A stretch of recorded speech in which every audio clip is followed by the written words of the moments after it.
My family always believed money bought silence. At their 40th anniversary gala, my parents staged a final act of cruelty by publicly erasing my 12-year-old daughter from the family legacy. They thought the microphone gave them power, but the moment their voices hit the speakers, they signed the death warrant for their entire fortune. The only thing more satisfying than watching arrogance collapse is seeing them destroy themselves with the very trap they thought was meant for me. My name is Isla Asherton, and for 30 years, I have existed as a footnote in a biography written in gold leaf and cold steel, to the city of Boston. The Asherton name is synonymous with the skyline itself. It means Vanguard Horizon, the real estate empire that turned old neighborhoods into glass obelisks and historic waterfronts into exclusive penthouses. To my parents, Robert and Eleanor Asherton, the name is a brand that must be protected at all costs. A pristine surface that cannot tolerate a single scratch. I was the scratch. I chose to work with my hands in the dirt rather than shake hands in a boardroom. I became a landscape architect, designing breathing spaces in the concrete jungle my family built.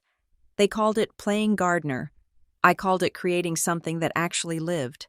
But my career was only a minor disappointment compared to my greatest defiance of their expectations, which was my daughter, Leonora. Leonora is 12 years old. She has eyes the color of storm clouds and a mind that moves faster than light. But she does not speak, not in the way my parents demand. She has selective mutism. The words are there, locked behind a wall of anxiety that only thickens when she is pressured to perform. In a family that values oratory skills, charisma, and the ability to command a room, Leonora is viewed as a defect. They do not see that she is a genius. They do not see that when she picks up a charcoal stick or a paintbrush, she screams louder than they ever could. Her art is visceral, haunting, and photorealistic. It captures the things people try to hide. My parents do not want to see what is hidden. They only want the polish. The summons arrived on a Tuesday morning. It was not an invitation. It was a command printed on heavy, cream-colored cardstock with embossed crimson lettering. It was for their ruby anniversary, a celebration of 40 years of marriage. The event was to be held at the Regal Monarch, the most ostentatious hotel in the city, a place where the chandeliers are the size of small cars and the carpet is thick enough to silence footsteps. I flipped the card over. My mother had written a note on the back in her sharp, angular handwriting. It read, "Formal attire is mandatory. Please ensure the girl behaves properly this time. Do not embarrass us like usual." She did not even write Leonora's name. She was just the girl, a variable to be managed, a risk to be mitigated. I stared at the note until the edges of the card blurred. The embarrassment she referred to was a panic attack Leonora had 3 years ago at Christmas, where she simply sat under a table and refused to come out because the noise was too much. To a normal grandmother, that would be a cause for concern or comfort. To Eleanor Asherton, it was a breach of etiquette. We were expected to attend a pre-event dinner the Friday before the gala. This was the inner circle gathering, just the immediate family, held in the main dining room of the Asherton estate. The house was a mausoleum of mahogany and marble, a place where sound echoed and warmth went to die. When Leonora and I arrived, the atmosphere was already suffocating. My brother, Julian, was holding court by the fireplace. Julian is the golden child, the CEO in waiting, a man who has never had an original thought that wasn't approved by a PR firm. Beside him stood his wife, a woman whose smile was as fixed and hard as the diamonds on her fingers, and their twins, Max and Mia. Max and Mia are also 12, the same age as Leonora, but they are everything my parents covet. They are loud, confident, and trained to recite their achievements like well-rehearsed commercials. They were currently showing my father their latest lacrosse trophies and debate club ribbons. Robert Asherton beamed at them, his face creasing into that rare expression of approval he reserved solely for those who reflected his own vanity. "Now that is how an Asherton commands presence," my father said, clapping Max on the shoulder. "Strong handshake, clear voice, You represent us well. Son. He turned his gaze toward the doorway where Leonora and I stood. The warmth instantly evaporated from his eyes, replaced by a dull, obligatory acknowledgement. Isla, he said, not moving to hug me. You made it, and you brought Leonora. Leonora tightened her grip on my hand. She was wearing her noise-dampening headphones, the ones I had customized with hand-painted vines and flowers to make them look like an accessory rather than a medical device. She gave a small, stiff wave. Hello, Dad, I said, stepping into the room. The traffic coming from the city was terrible. If you lived in the district I suggested, instead of that bohemian eccentric neighborhood, you would not have that problem, he replied, turning his back to pour himself a scotch.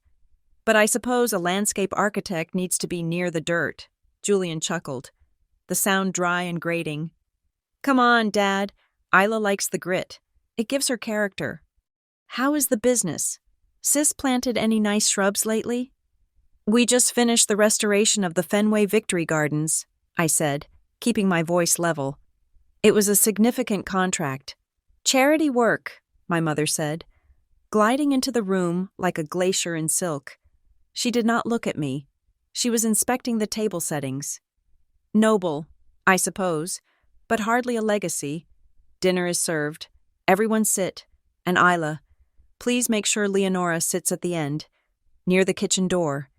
It will be easier for her if she needs to. Retreat. We sat. The dinner was a masterclass in passive aggression. My parents spent the first 20 minutes discussing the stock performance of Vanguard Horizon and the upcoming restructuring of the board. They spoke of people as assets and liabilities. They spoke of the anniversary gala not as a celebration of love, but as a strategic maneuver to reassure investors that the family line was strong. The gala will be the perfect stage, my father announced, cutting into his steak with surgical precision. We have a special announcement regarding the trust and the future leadership. It is time the world knows exactly where the Asherton legacy is going. He looked pointedly at Julian, then at the twins. Max, Mia, you two will be on stage with us during the toast. You are the future. What about Leo? I asked. The question hung in the air, heavy and unwanted. My mother sighed, placing her fork down with a sharp clink. Isla, be realistic. Leonora cannot handle the lights. She cannot handle the crowd. We are doing her a kindness by keeping her in the background. We do not want a repeat of Christmas, do we? She has improved, I said, my voice tightening. She is managing her anxiety. She is a part of this family too. She is a liability, my father said.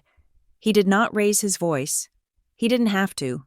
His calm dismissal was far more cutting. Look at her. She is 12 years old, and she is wearing headphones at a dinner table. She cannot even greet her grandfather properly. Do not pretend she is the same as Max and Mia. It is delusional. Leonora was looking down at her plate, her hands trembling slightly in her lap. I knew she heard every word. The headphones dampened the noise, but they did not block out the hate. I reached under the table and squeezed her knee. She is listening, I said sharply. She understands everything you say. Then she should understand that she needs to try harder, my father snapped. It happened in a second. Leonora reached for her water glass, her hand shaking from the tension radiating across the table. Her fingers fumbled. The heavy crystal goblet tipped over. Ice water flooded across the pristine white tablecloth, soaking into the fabric and dripping onto the expensive Persian rug.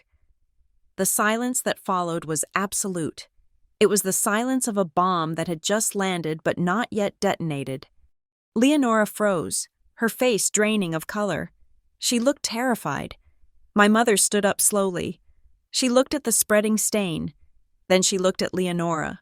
Her expression was not one of anger, but of deep, weary disgust. It was a look that said she was entirely finished with the effort of pretending. And that, Eleanor said, her voice icy and precise, is exactly why some things should not be put on display. The sentence hung there, suspended in the cold air of the dining room. It was not just about the water, it was about my daughter. My mother was calling my child a thing, a stain, something to be hidden away because it ruined the aesthetic of her perfect life. I felt a heat rise in my chest, a molten rage that wanted to scream, to flip the table, to shatter every piece of crystal in that hateful house. I wanted to grab my mother by her pearls and scream that Leonora had more soul in her little finger than this entire family had in their collective bodies. But I did not scream. I did not flip the table. I remembered the promise. I remembered the cold, rainy Tuesday afternoon 2 years ago, standing by the bedside of Great-Aunt Beatrice. She was the only Asherton who had ever looked at Leonora and seen a person. Not a problem. She was the one who had built the initial fortune, the Iron Lady who was the true backbone of the family. Even if my father liked to pretend he was the architect of our success, Beatrice had gripped my hand with a strength that belied her frailty. "They are going to come for her, Isla," she had rasped. Her breathing labored. "Your parents, they are vain, and they are cruel. When I am gone, they will try to cut her out. They will try to prune the family tree to make it look pretty for the neighbors. I won't let them," I had promised, tears streaming down my face. "You cannot stop them with anger," Beatrice had said. "You stop them with leverage. You wait. You let them show the world who they really are. And when they finally cross the line, when they think they are untouchable, you bury them." She had sent me to Mr. Sterling, her personal attorney, a man who terrified even my father. I remembered sitting in his office, the smell of old leather and pipe tobacco in the air, as he slid a heavy document across the desk toward me. He had explained the mechanism Beatrice had put in place. It was a failsafe, a nuclear option hidden inside the complex web of the Asherton trusts. "This is not a weapon to be used lightly, Ms. Asherton," Mr. Sterling had warned, his eyes grave behind his spectacles. "It requires a specific trigger. They have to do it publicly. They have to make the rejection undeniable and recorded. Until then, you must endure. You must let them build their own scaffold."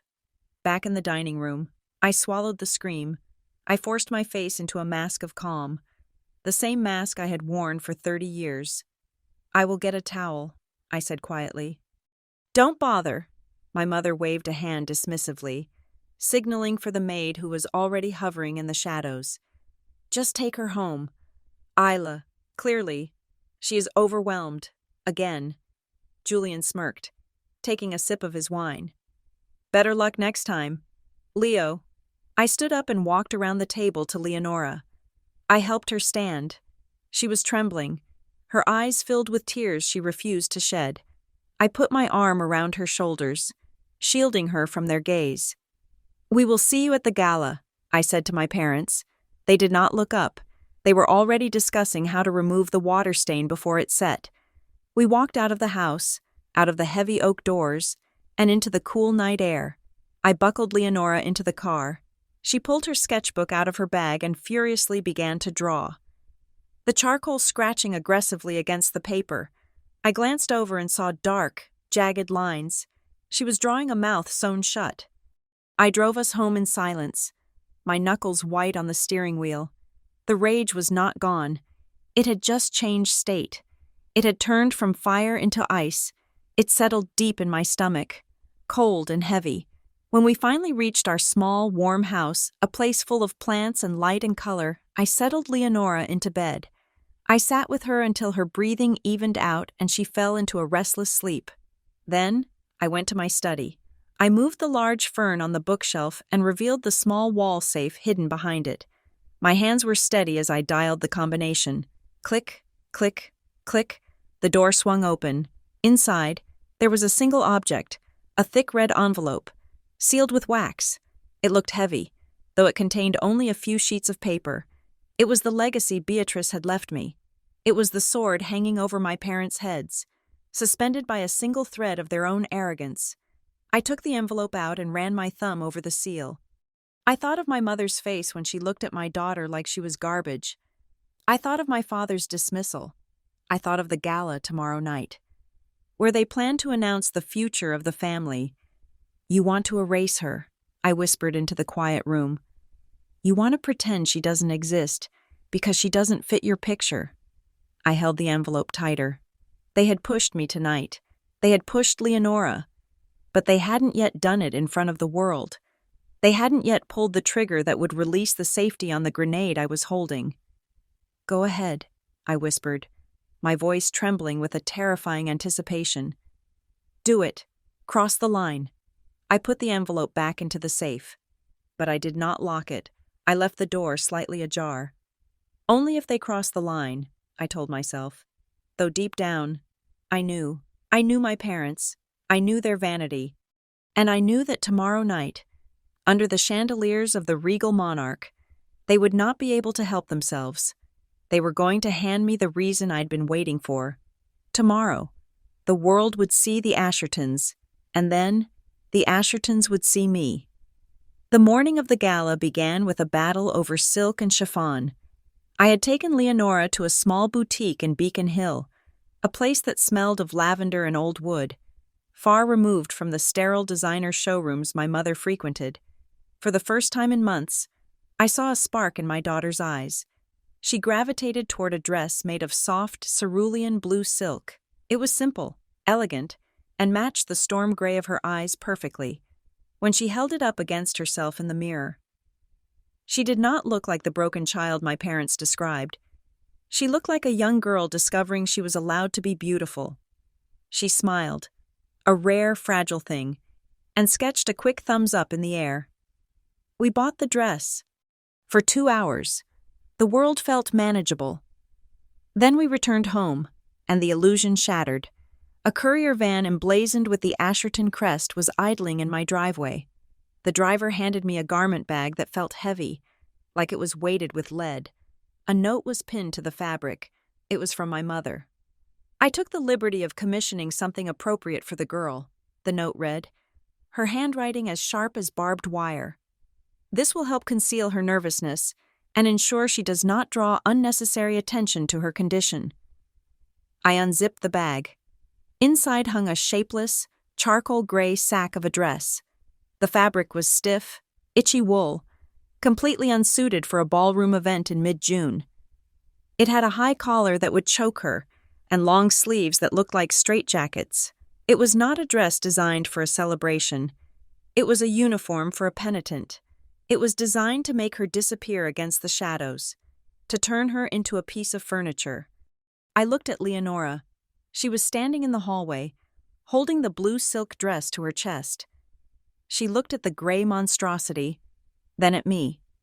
Her shoulders slumped, the light in her eyes extinguished instantly, replaced by that familiar, dull resignation.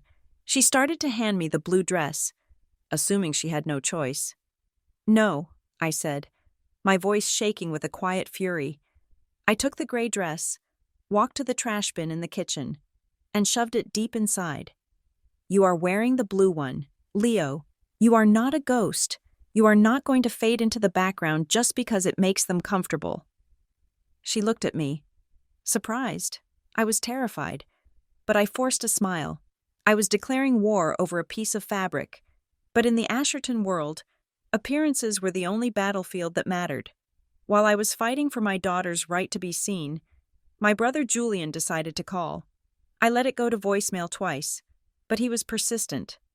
I finally answered, cradling the phone between my shoulder and ear while I ironed the hem of the blue dress. Isla, Julian's voice was smooth, carrying that practiced boardroom cadence. I'm just calling to manage expectations for tonight. Manage expectations, I repeated, steam rising from the iron. That is a corporate way of saying you have bad news. Look, Dad is moving pieces around, Julian said, lowering his voice as if he were sharing a state secret. Vanguard Horizon is going through a massive restructuring. The board is pushing for a streamlined line of succession. I just want you to know. Don't go in there tonight expecting a handout. The will is being rewritten. I don't want their money, Julian, I said. And for once, I meant it. I just want them to treat my daughter like a human being, Julian laughed, a dismissive sound.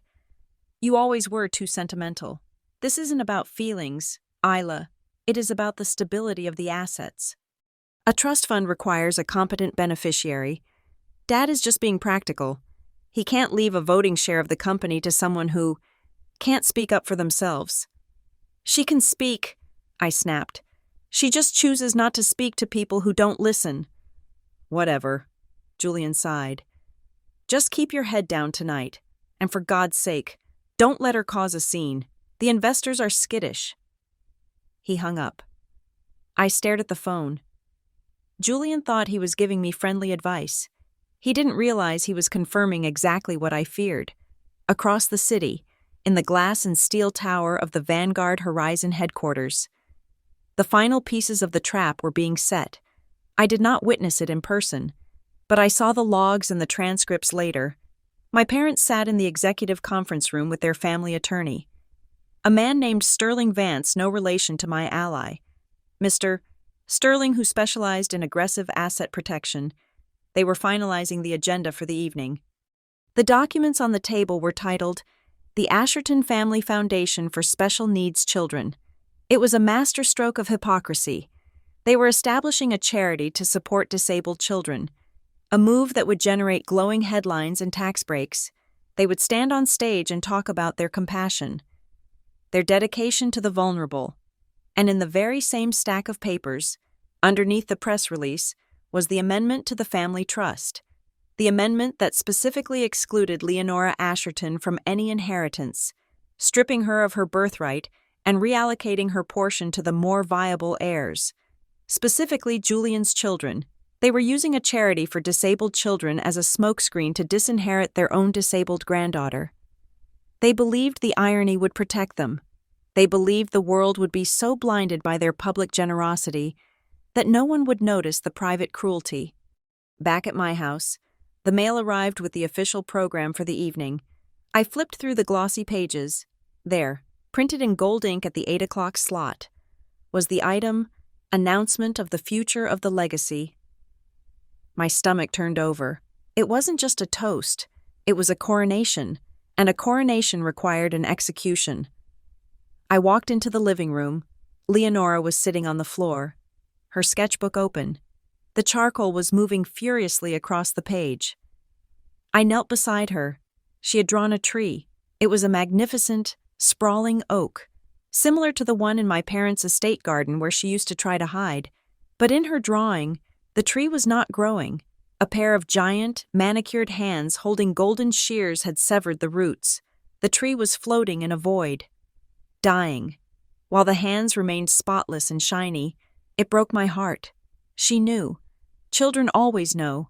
They absorb the tension in the air like osmosis. She knew she was being cut loose. "Leo," I said softly, placing my hand over hers to stop the frantic sketching. She looked up, her eyes wide and wet. "You are not that tree," I said firmly. "Do you hear me? Your roots are with me, and my roots are deep. They can cut whatever they want from their lives, but they cannot cut you from mine, and they cannot stop you from growing." She stared at me for a long moment. Then she turned the page. She didn't draw a new tree. She wrote a single word in block letters. "Promise. I promise," I said. "Tonight, we are just going to survive dinner, but if they try to hurt you, I will not be silent. Not this time." We arrived at the photo studio 2 hours before the main event. My mother had insisted on a professional family portrait to be released to the press the next morning. The studio was stark white, filled with blinding lights and equipment that looked like surgical tools. My parents were already there, looking like royalty. My father was in a bespoke tuxedo, checking his watch. My mother was wearing a gown that cost more than my annual salary, her hair sprayed into an immovable helmet of perfection. Julian and his family were coordinating their poses. When we walked in, the atmosphere dropped 10 degrees. My mother's eyes went instantly to Leonora's blue dress. Her lips thinned into a straight line. "I sent you a dress," she said, her voice tight. "It didn't fit." I lied smoothly. "This one does." "It stands out," my mother hissed. "It clashes with the color scheme. We are all in neutrals and silver." "She looks beautiful," I said, putting a hand on Leonora's shoulder. The photographer, a nervous man who clearly knew who signed his checks, began to arrange us. He placed my parents in the center on high stools. Julian and his wife were placed prominently behind them. The twins, Max and Mia, were positioned in front, leaning against my father's knees, looking adorable and cherished. And the other one, the photographer gestured vaguely at Leonora. Maybe on the far left. Step back a bit. A little more. Yes, behind the fern. We need to balance the negative space. She is not negative space, I said, stepping forward. Just do as he says, Isla, my father snapped. We are on a schedule. Actually, the photographer muttered, looking through his lens. The blue is very distracting. Can we maybe have her turn slightly away? Or perhaps you could stand in front of her. Ma'am, just to soften the contrast. My mother nodded approvingly. Yes, hide the dress. It ruins the continuity. Leonora looked at me. She wasn't crying, but she had gone completely still. That statue stillness she used as a defense mechanism. She was waiting for me to comply. She was waiting to be erased. I felt the weight of the red envelope in my purse. It felt hot against my hip. No, I said. She stands next to me, in the front, or we leave. My mother's eyes widened. She wasn't used to resistance. She checked the time. She knew she couldn't afford a scene right now. Fine, she spat. But keep her hands down. I don't want her fidgeting. The camera flashed. In that blinding light, I saw the truth of my family. They were beautiful, polished, and rotten to the core. They smiled with their teeth, but their eyes were dead. They were posing for a legacy that was already dead. They just didn't know it yet. As we walked out of the studio to head to the ballroom, I pulled my phone from my clutch. My hands were shaking, not from fear, but from adrenaline. I opened the encrypted messaging app I had installed years ago. I typed a message to Mr. Sterling. They are moving forward. The program confirms an announcement. They treated her like a prop at the photo shoot. I think tonight is the night. I hit send. The reply came back 30 seconds later. We are ready. The team is on standby near the ballroom. Remember the condition, public? Undeniable. Recorded. Wait for the trigger. I looked down at Leonora. She was gripping my hand so hard her knuckles were white. Ready? I asked her. She nodded, took a deep breath, and put her noise-dampening headphones back on. We walked toward the double doors of the ballroom, inside. The orchestra was playing a waltz. Inside, the champagne was flowing. Inside, my parents were preparing to destroy a child to save their ego. I took a deep breath. Let them try. They were walking into a lion's den, and they were foolish enough to think they were the lions. The grand ballroom of the regal monarch did not smell like a celebration. It smelled like a botanical garden that had been force-fed steroids. Thousands of white Casablanca lilies and hydrangeas had been trucked in from Holland. Arranged in towering sculptures that scraped the crystal droplets of the chandeliers. The scent was cloying, thick enough to coat the back of my throat. It masked the smell of the guests, the expensive perfumes, the leather of Italian shoes, and the metallic tang of anxiety that always hovered around the edges of high society gatherings. The lighting was designed to flatter the vanity of the wealthy. Soft amber gels covered the spotlights, erasing wrinkles and softening jawlines. But to me, it felt like we were insects trapped in solidified honey. An 18-piece orchestra sat on a raised dais, playing a waltz that was technically perfect and emotionally hollow. The music swirled around the room, bouncing off the gilded mirrors and the polished marble floors, creating a cacophony of elegance that felt more like a cage than a party. This was the stage my parents had built, and they had ensured the entire world would be watching. The perimeter of the room was lined with cameras, not just the roving photographers hired to capture candid moments for the society pages, but professional broadcast cameras mounted on tripods. The red tally lights blinked like unblinking eyes. The event was being live-streamed on the Vanguard Horizon corporate website and social media channels. My father had framed it as a transparency initiative, a way to share the family's joy with the stakeholders and the public. I knew better. It was a power move. It was a declaration that the Asherton dynasty was open for business, robust, and untouched by scandal. I tightened my grip on Leonora's hand. She walked beside me, her steps small and measured. She was wearing the blue silk dress we had fought for, and she looked ethereal, like a piece of the sky that had drifted into a coal mine. On her head sat her noise-canceling headphones. I had spent hours the night before gluing small faux sapphires and silver filigree onto the plastic casing, turning the medical device into a crown. She needed them. The noise in the room was a physical force, the clinking of crystal, the roar of 100 conversations, the swell of the violins. "Breathe," I whispered to her, though with the headphones on, she could likely only hear the muffled rhythm of my voice. She looked up at me and squeezed my hand 3 times. "I am okay." We were barely 5 steps into the room before the performance began. Julian and his family were already holding court near the ice sculpture, which was carved in the shape of the Vanguard Horizon logo. They looked like they had been manufactured in a factory that produced perfect Americans. Julian wore a tuxedo that fit him like a second skin. His wife, exquisitely thin and draped in silver sequins, laughed on cue at a donor's joke. And there were the twins, Max and Mia, flanked by a reporter from a local business channel. I watched as the reporter knelt to eye level with Max. "And what do you want to do when you grow up, young man?" "I want to build skyscrapers like my grandfather," Max recited, his smile bright and practiced. "I want to help the city grow." "And I want to run the foundation," Mia chimed in, tossing her blonde curls. "To help people." The reporter melted. The camera zoomed in. It was disgusting. It was perfect. They were 12 years old, and they were already sold.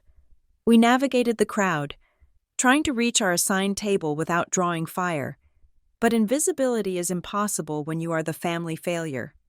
"Eleanor, oh, Eleanor, look who has arrived." Mrs. van der Hoven, a woman whose net worth was higher than the GDP of several small countries, waved my mother over. My mother detached herself from a circle of bankers and glided toward us.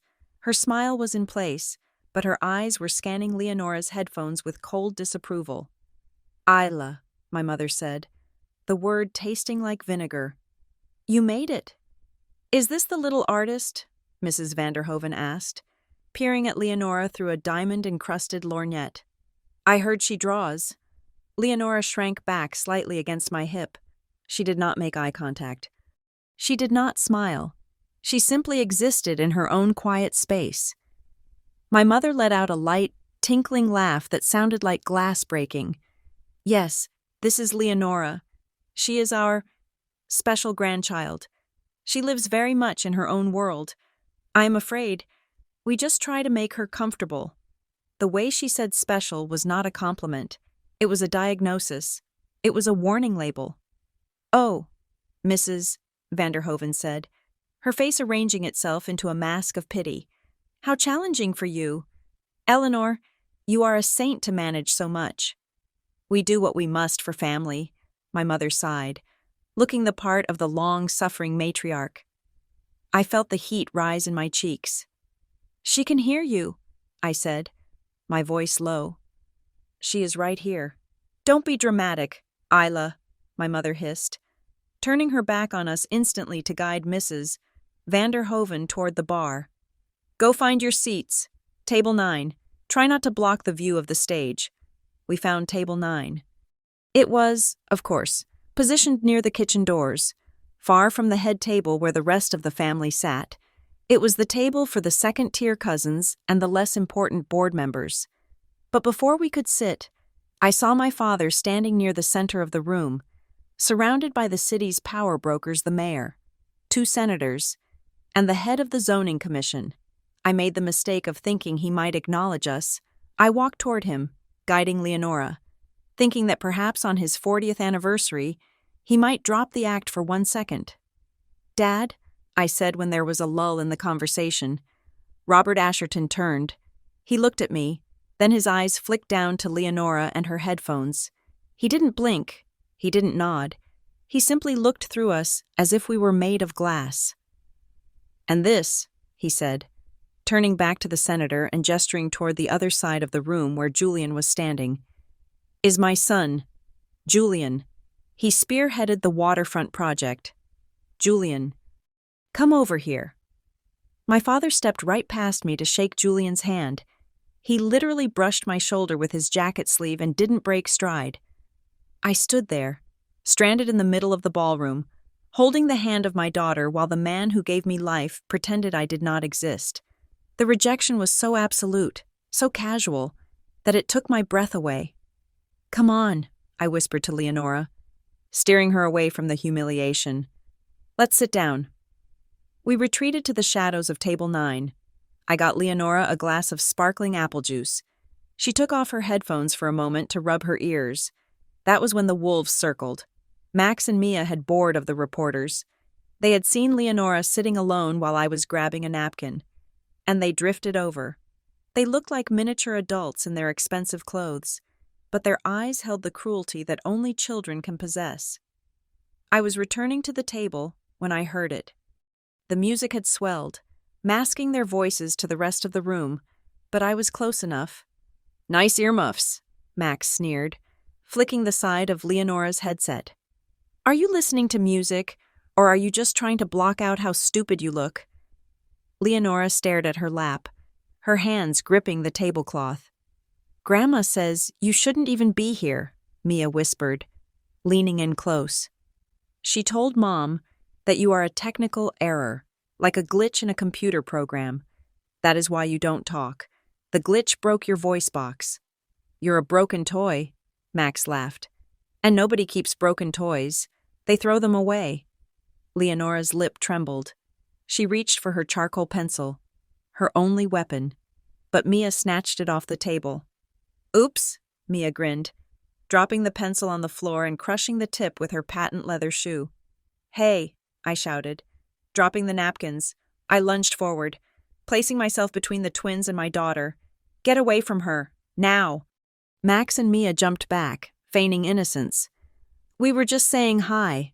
Aunt Isla," Mia said, her eyes wide and fake. Julian appeared out of nowhere, holding a scotch. He stepped in front of his children, blocking me. "Lower your voice, Isla," he commanded. "People are staring." "Your children are bullying her," I said, my voice shaking. "They just called her a technical error. They crushed her pencil." Julian rolled his eyes. He looked at Max, then back at me. "They are kids. Isla, they are teasing. Toughen her up. God, you are so sensitive. This is a party, not a therapy session. Stop making everything about her trauma." He ushered the twins away, patting Max on the back as they walked. I saw Max look back and smirk. I turned to Leonora. She wasn't crying. She was staring at the crushed charcoal on the floor.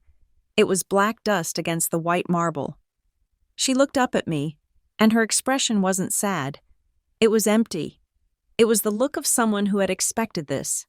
"I am sorry," I whispered, picking up the pieces of the pencil. "I am so sorry." Suddenly, the lights in the ballroom dimmed. The orchestra stopped playing. A hush fell over the crowd as a spotlight hit the massive screen that had been lowered behind the main stage. The live stream cameras pivoted in unison. "Ladies and gentlemen," a booming voice announced over the speakers, "please direct your attention to the screen for a tribute to 40 years of excellence. The Asherton legacy, piano music, soft and sentimental, began to play." The screen flickered to life. It was a montage, a carefully curated history of my family. There were black and white photos of my father breaking ground on his first building. There were photos of my mother cutting ribbons. Then came the family photos. There was Julian as a baby, Julian graduating Yale, Julian's wedding, the twins being born. I watched, waiting. I knew I wouldn't feature prominently, but surely I would be there. I was their daughter, but as the timeline advanced, the exclusion became surgical. Photos where I knew I had been standing next to Julian had been cropped.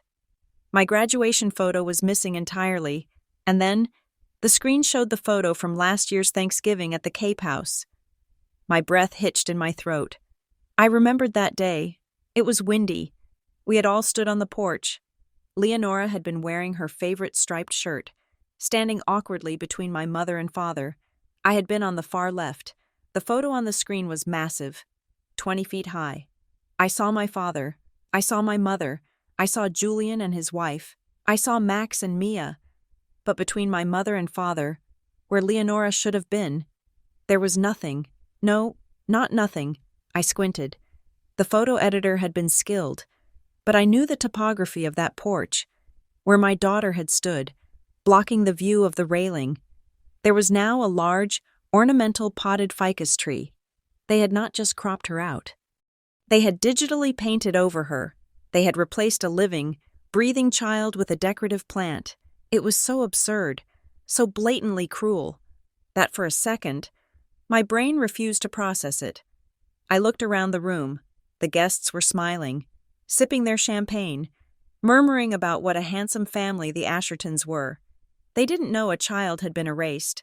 They saw a perfect composition. I looked at Leonora. She was looking at the screen. The blue light from the projector reflected in her eyes. She saw the pot. She saw the empty space where her body used to be.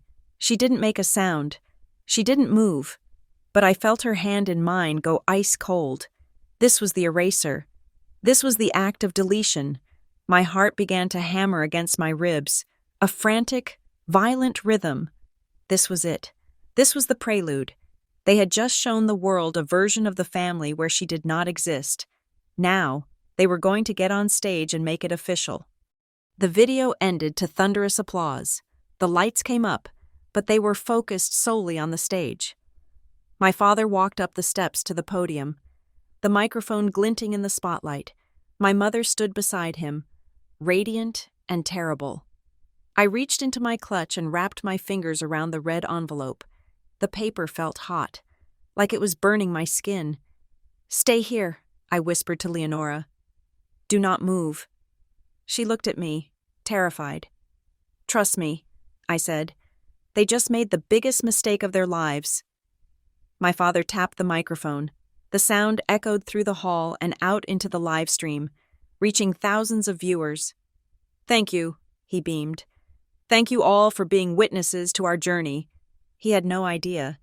He had absolutely no idea that the real witness was sitting at table 9, holding a grenade made of paper, waiting for him to pull the pin. The room fell silent as Robert Asherton gripped the podium. He stood there, bathed in the golden glow of the spotlights, a man who believed he had conquered gravity itself. His voice, amplified by a state-of-the-art sound system, boomed with the practiced cadence of a corporate emperor. "My friends, colleagues, family," he began, his smile wide and predatory. "We are gathered here to celebrate not just 40 years of marriage, but 40 years of building a standard. The Asherton name is not merely a label. It is a promise of excellence. It is a gene code of success." He gestured grandly toward the table where Julian sat. "When I look at the future," he continued, "I see strength, I see capability, I see my son, Julian, who has doubled our portfolio in the last 5 years, and I see his children, Max and Mia, already showing the brilliance that defines our bloodline." The spotlight swung violently, cutting through the dim room to land on Julian's table. Max and Mia waved, their smiles synchronized and chilling. The crowd applauded politely, a ripple of expensive jewelry clinking against champagne flutes. "But a legacy must be protected," my father said, his tone shifting to something graver, more serious. "It must be pruned to ensure the strongest branches reach the sky. Tonight, Eleanor and I are taking a definitive step to secure the future of Vanguard Horizon." My mother stepped up to the microphone. She placed a hand on my father's arm, presenting a united front of cold calculation. "We have made a decision regarding the succession of the Asherton Trust," she announced, her voice crystal clear. "The trust, currently valued at $50 million, along with the controlling shares of the company, requires steady hands. Therefore, we are officially designating the primary beneficiaries." I felt the air leave my lungs. This was it. The entirety of the estate, my father declared, will be divided among Julian, Max, and Mia. They represent the stability this family needs. He paused, letting the weight of the money settle over the room. Then he added, almost as an afterthought, as for my daughter, Isla, her portion will be placed under the management of a conservatorship controlled by Julian. We want to ensure she is taken care of, without the burden of complex financial decisions. A few murmurs rippled through the crowd. Losing autonomy at 30 years old was a public humiliation, but I barely felt it. I was bracing for what came next.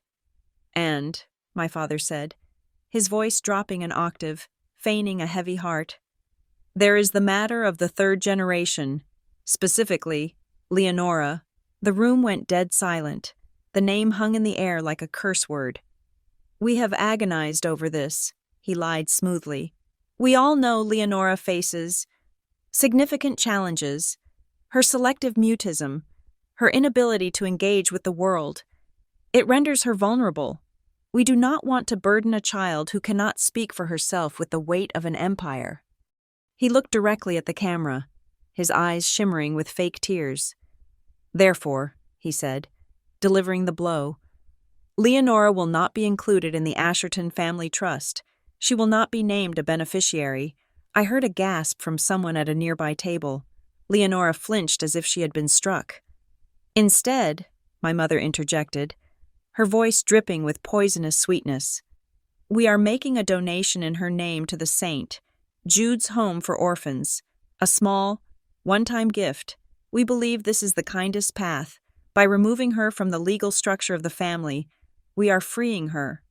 Freeing her, my father repeated, nodding solemnly, effective immediately. Leonora has no legal claim to the Asherton estate, no voting rights, and no future obligation to the company. We are severing the tie to protect the whole.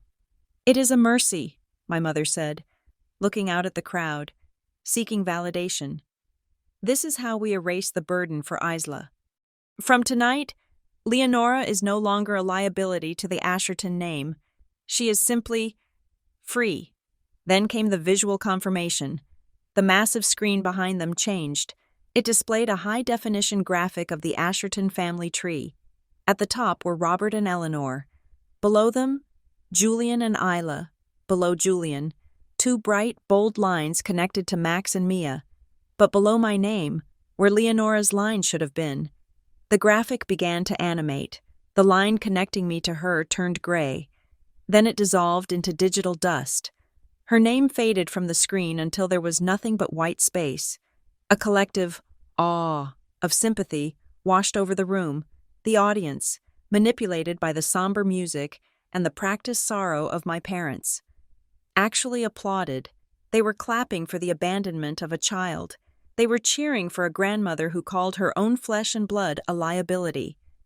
To the future, my father toasted, raising his glass. To perfection, my mother echoed. The applause swelled. It was a thunderous, sickening sound. Leonora was trembling so hard the table shook. She wasn't looking at the screen anymore. She was looking at her hands, as if checking to see if they were disappearing too. Her breathing was jagged, shallow gasps for air. That was the moment the ice in my stomach turned into fire. I did not cry. I did not look away. I looked at my parents, standing there like gods on their Olympus, smiling down at the destruction they had wrought. They thought they had won. They thought they had just solved their problem. I stood up. My chair scraped loudly against the marble floor. A harsh, dissonant sound that cut through the applause. People at the nearby tables turned to look. I grabbed my clutch, feeling the hard rectangular shape of the red envelope inside. I looked down at Leonora. "Stand up. Leo," I said, my voice steady and loud enough to be heard over the dying applause. She looked up at me, fear in her eyes. "Stand up," I repeated. "We are not disappearing." Slowly, Leonora pushed herself up. She stood beside me in her blue silk dress, a small, defiant splash of color in a room of black and white. I took her hand, and then I began to walk, not toward the exit, not toward the shadows, I walked straight toward the stage. The walk to the stage was the longest journey of my life, yet it felt like I was moving through a vacuum where time had ceased to exist. I did not run. I did not storm the platform with the frantic energy of a scorned daughter. I walked with the rhythmic, terrifying precision of a pendulum.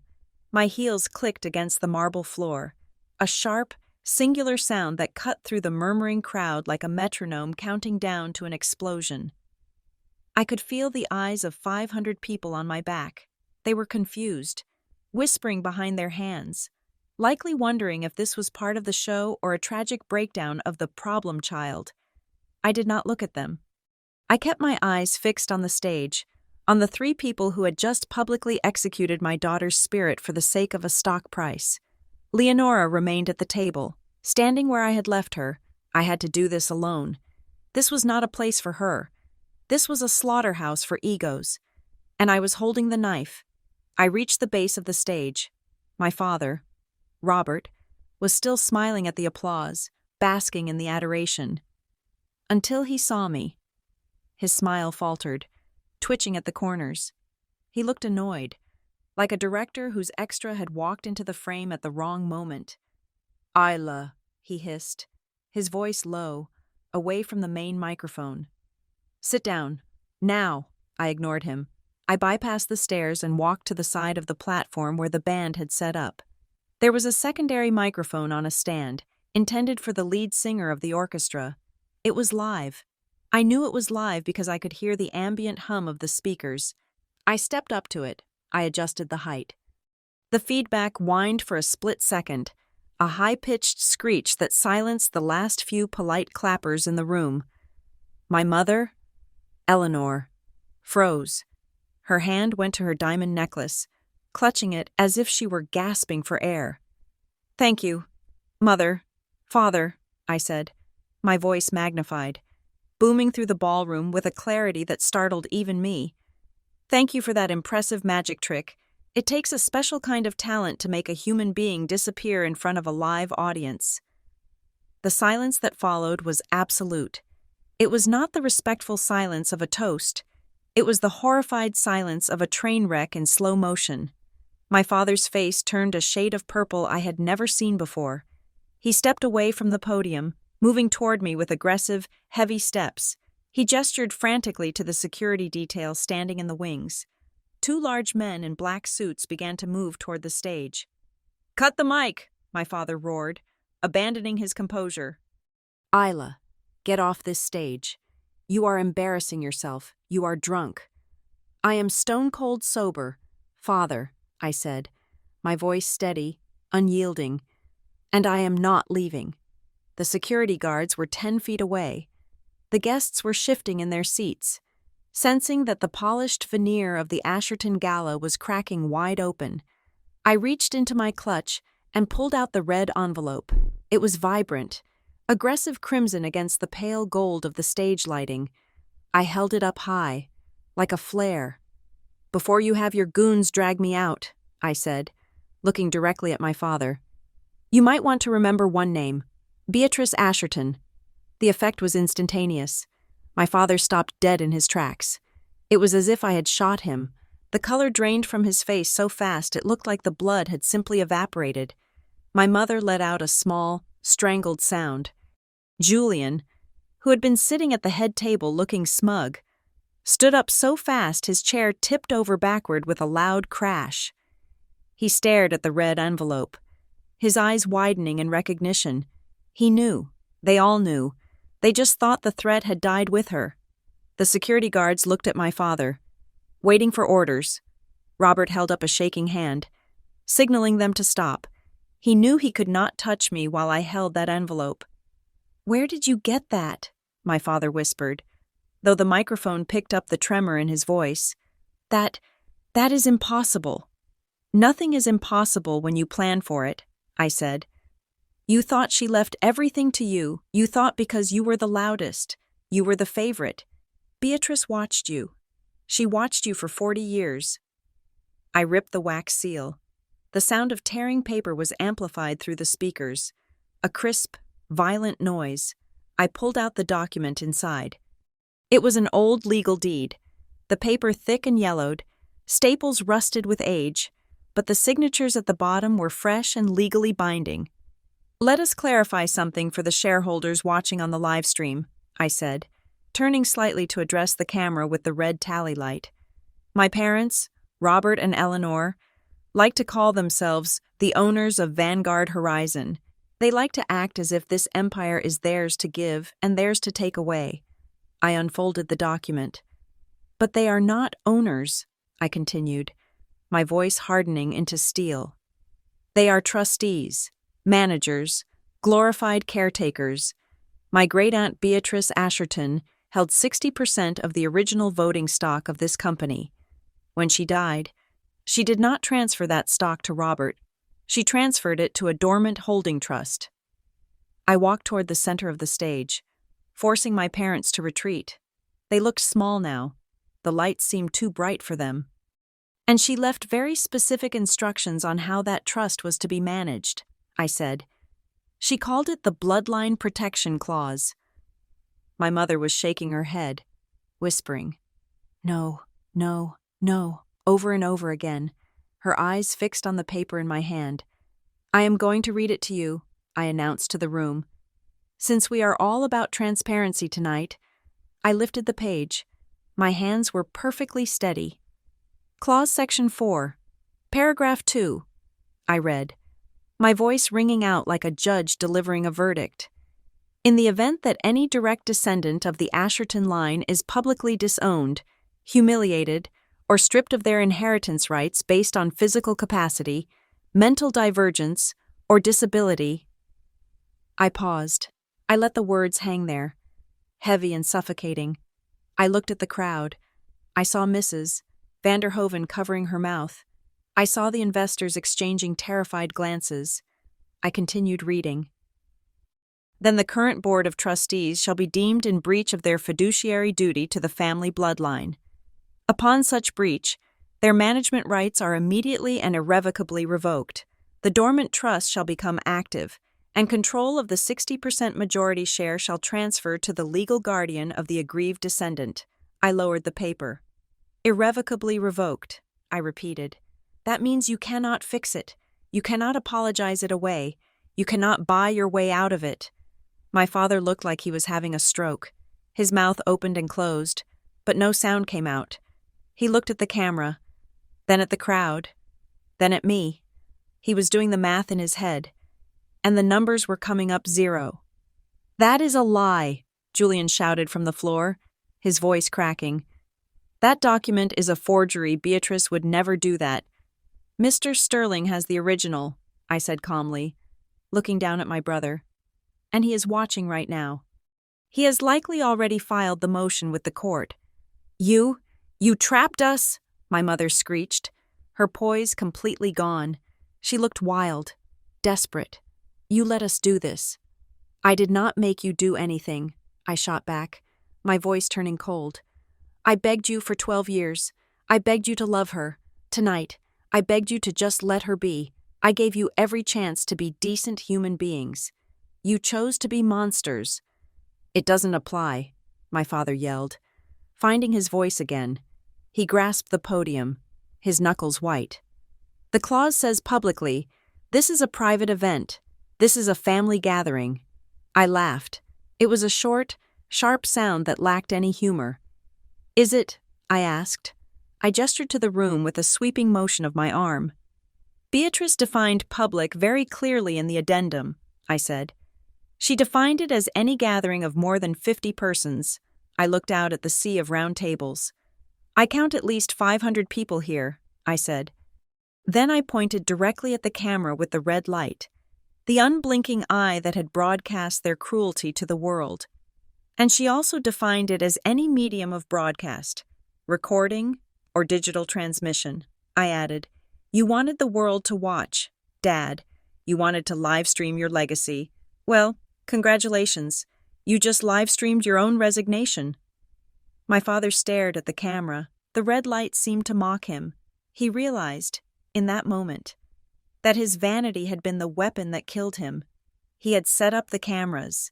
He had ordered the broadcast. He had invited the audience. And as for the second condition, I said, my voice dropping to a dangerous whisper, stripping inheritance based on disability, I turned to my mother. You said it yourself. Mother, into the microphone. You said Leonora was being removed because of her condition. You called her a liability. You said you were erasing her. My mother flinched. She looked at the guests, realizing that every single one of them was a witness. We didn't mean it like that, she stammered, tears of panic streaming down her face. It was just phrasing. It was a confession, I said. And it is recorded. I looked at the piece of paper one last time. It was just wood pulp and ink, but it weighed more than the entire building. It was justice. It was vindication. You tried to erase my daughter, I said, my voice breaking with the sheer intensity of the emotion I had held back for a decade. You tried to make her nothing, but in doing so, you made her the owner of everything. I raised the stack of documents high above my head, then slammed them down onto the table where the anniversary cake sat. The sound was like a gavel striking a block. Happy anniversary, I said. I turned on my heel and walked away. Behind me, the room erupted, not with applause, but with the chaotic noise of a society scandal breaking in real time. I heard a glass shatter. I heard my father shouting incoherent orders. I heard the frantic clicking of camera shutters as the press realized the real story wasn't the legacy. But the fall, I did not look back. I walked down the stairs, my head high, my heart pounding a rhythm of victory. I walked straight toward table 9, where a little girl in a blue silk dress was waiting for me. She was standing up, her eyes wide, watching me like I was a superhero. And for the first time in my life, I felt like one.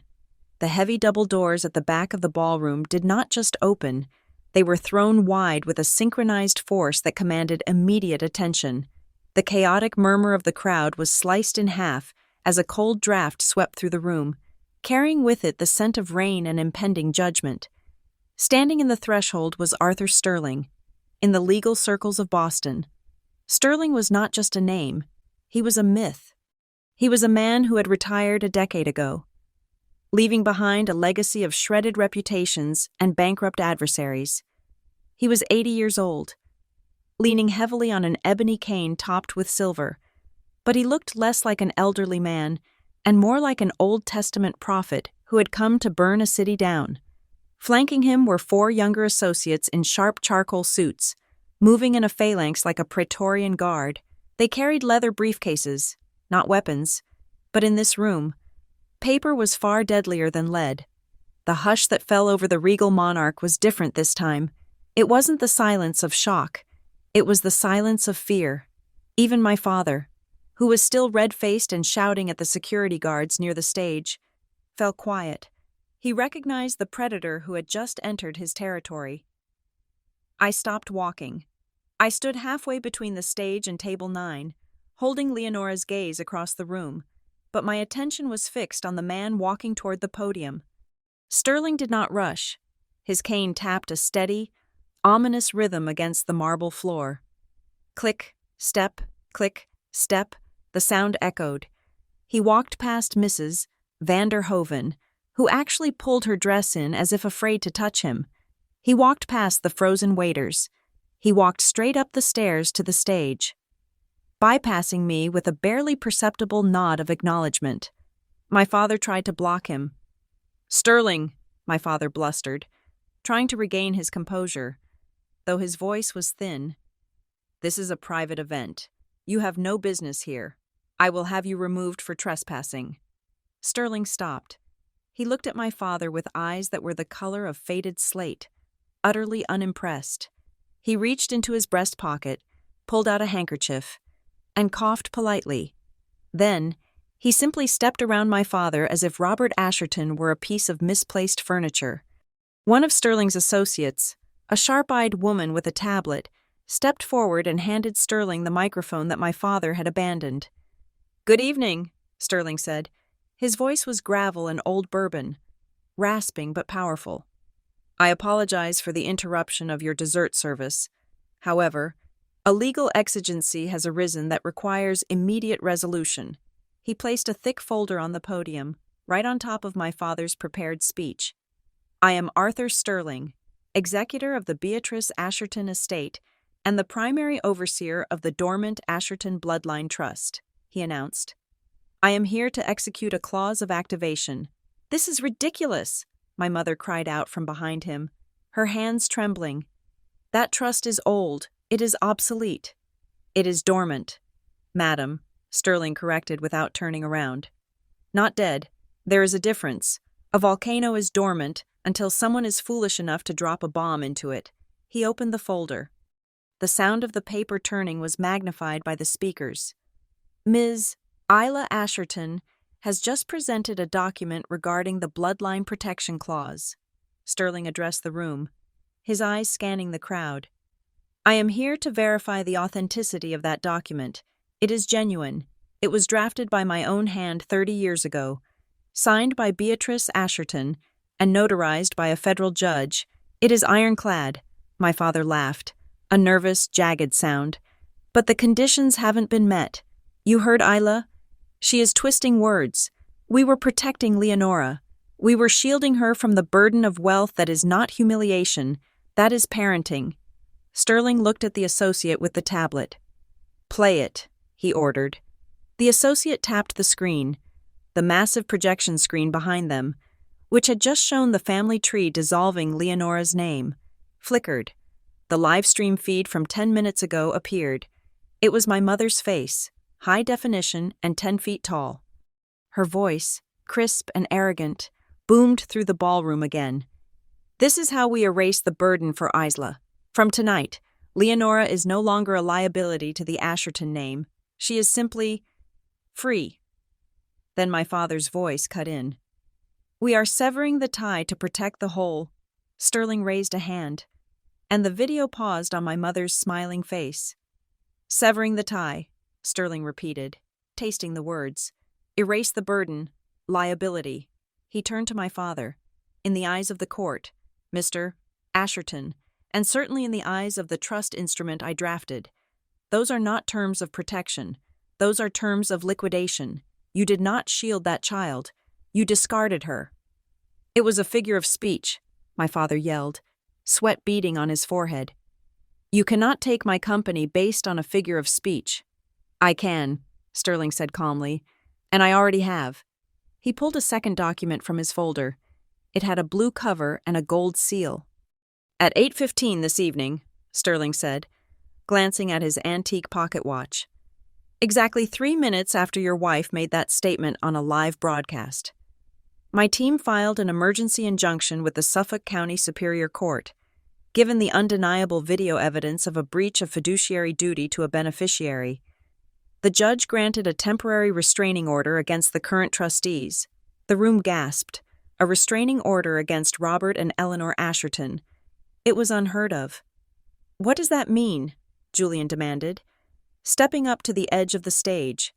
He looked pale, his perfect hair suddenly seeming disheveled.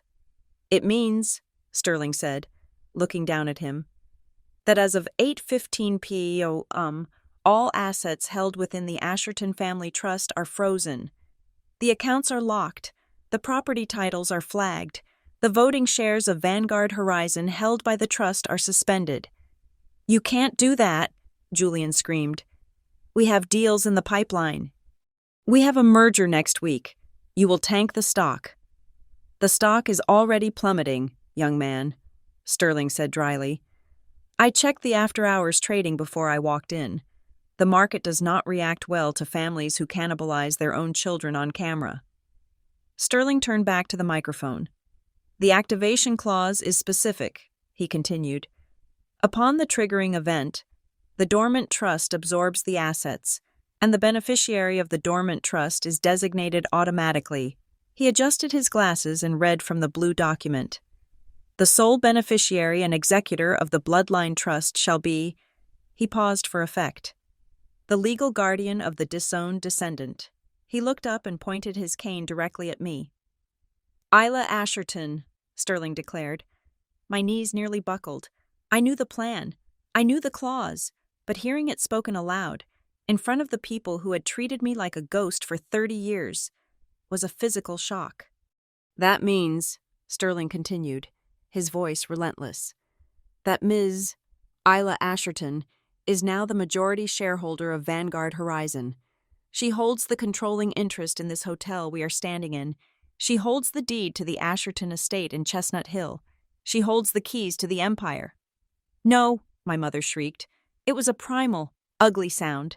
She lunged toward Sterling, but she caught the heel of her shoe in the hem of her gown and stumbled. "She is a gardener. She knows nothing. She will ruin us." "She is the only one of you Beatrice respected," Sterling retorted coldly. Julian climbed onto the stage. He marched up to Sterling, his face twisted in a snarl. "Listen to me, you old fossil," Julian spat. "I am the CEO of Vanguard Horizon. The board appointed me. My contract is valid. You can shift the shares all you want. But I run the company, I make the decisions, and I am telling you to get out." Sterling looked at Julian with an expression of mild amusement.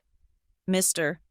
Julian," Sterling said softly, "you seem to labor under a misconception about your employment." "I am the chief executive officer," Julian shouted. "You are an appointee of the trust," Sterling corrected. "Your contract contains a standard clause regarding the change of controlling ownership. It gives the new majority shareholder the right to terminate executive leadership without cause, effective immediately upon transfer." Sterling looked over at me. He didn't speak into the mic this time. He just raised an eyebrow. The question was implicit. "What is your will?" "Madam Chairwoman." I looked at Julian. I looked at the brother who had told me to toughen up while his children tormented mine. I looked at the man who had laughed when our father called me a failure. I didn't need a microphone. "You are fired, Julian," I said. The room was so quiet you could hear the ice melting in the champagne buckets. You can't," Julian stammered. "I just did," I said. "Pack your desk." "Oh. You have until noon tomorrow before your access card is deactivated." "I have rights," Julian yelled, spinning around to look for support from the crowd. "This is a hostile takeover." "No," Sterling interjected. "This is a correction." Sterling turned back to the audience. The guests were no longer sitting in stunned silence. The paralysis had broken. People were standing up. Phones were out, recording everything. The live stream, which my father had forgotten to cut in his panic, was still running. I could see the screens of the guests nearest to me. The chat streams on the social media feeds were scrolling so fast they were a blur. Team Isla was trending. Asherton Erasure was trending. Justice for Leonora was trending. "Oh my God," I heard a woman whisper at table 7. "Look at the comments. They are destroying them." "They deserve it," her husband muttered, putting his napkin on the table. "Did you hear what the mother said? No legal responsibility." "Who says that about a kid?" "I'm leaving," another guest announced loudly. "I can't be seen here. My PR firm will have a heart attack." The tide had turned. The wealthy elite of Boston had a high tolerance for cruelty, provided it was done quietly and with style, but they had zero tolerance for public embarrassment. The Ashertons had become radioactive. My father was leaning against the podium, breathing heavily. He looked old. Suddenly, terrifyingly old. The confidence that had held him upright for 40 years had evaporated, leaving behind a hollow shell in a tuxedo. "Isla," he rasped, looking at me with wet, desperate eyes. "Isla, please, we can fix this. We can talk. We are family." "Family?" I asked, walking closer to the stage, stopping just below him. "Family is what you erased, Dad. Remember, you cut the roots." "I didn't mean it," he begged. "I was just... Business is complicated. You don't understand." "I understand perfectly," I said. "I understand that 50% plus 1 share equals control, and I have 60. Sterling tapped his cane on the stage floor twice. "I believe our business here is concluded. My team will handle the eviction notices for the residential properties held by the trust." "Eviction?" my mother whispered, her face as gray as ash. "But that is our home. It is the trust's asset," Sterling said without sympathy. And since you are no longer trustees, you have no right of occupancy. You will be hearing from us regarding the timeline." Sterling signaled to his associates. They began to pack up their documents with efficient, brutal speed. I turned away from the stage. I didn't want to watch them crumble any longer. It wasn't satisfying in the way I thought it would be. It was just sad. It was pathetic. I walked back to table 9. The circle of space around it had grown wider, as if Leonora were surrounded by a force field. She was standing there, clutching her crushed charcoal pencil. When she saw me coming, she took off her headphones. "Mom," she whispered. It was the first word she had spoken all night. Her voice was rusty, unused, but it was there. "I'm here, baby," I said, crouching down to hug her. "I'm right here." "Did we win?" she asked, her eyes darting toward the stage where her grandparents were arguing with a lawyer while her uncle sat on the floor with his head in his hands. "Yes," I said, pulling her close, burying my face in her hair to hide the tears that were finally threatening to spill. "We won, but more importantly, we are done. We are absolutely done with them." We walked out of the ballroom. As we passed the tables, people didn't look away this time. They stared. Some nodded. Some looked ashamed. But no one laughed. No one mocked. Behind us, the sound of the Asherton legacy collapsing was louder than any applause. We walked through the double doors, past the shell-shocked doorman, and out into the cool, clean night air of Boston. The nightmare was over. The reckoning had just begun. The dissolution of the Asherton Gala did not happen in stages. It happened all at once, a violent implosion of social standing that sucked the oxygen right out of the ballroom, the polite veneer of Boston society, usually so durable, shattered like cheap glass. The room transformed from a celebration into a trading floor during a market crash. I stood by table 9, my hand resting on Leonora's shoulder, watching the chaos unfold with a strange, detached fascination. It was like watching a nature documentary where the ecosystem suddenly turns on itself. The guests, previously so eager to toast my father's success, were now scrambling to distance themselves from the blast radius. The sound was the first thing to change. The polite murmur of conversation was replaced by the discordant symphony of ringtones. Hundreds of phones lit up simultaneously. I saw the CEO of a major investment bank, a man who had been laughing at my father's jokes 10 minutes ago, pressing his phone to his ear, his face pale. "Sell," he barked into his device, not caring who heard him. "Dump the Vanguard positions. All of them. I don't care about the aftermarket spread. Just get us out before the opening bell."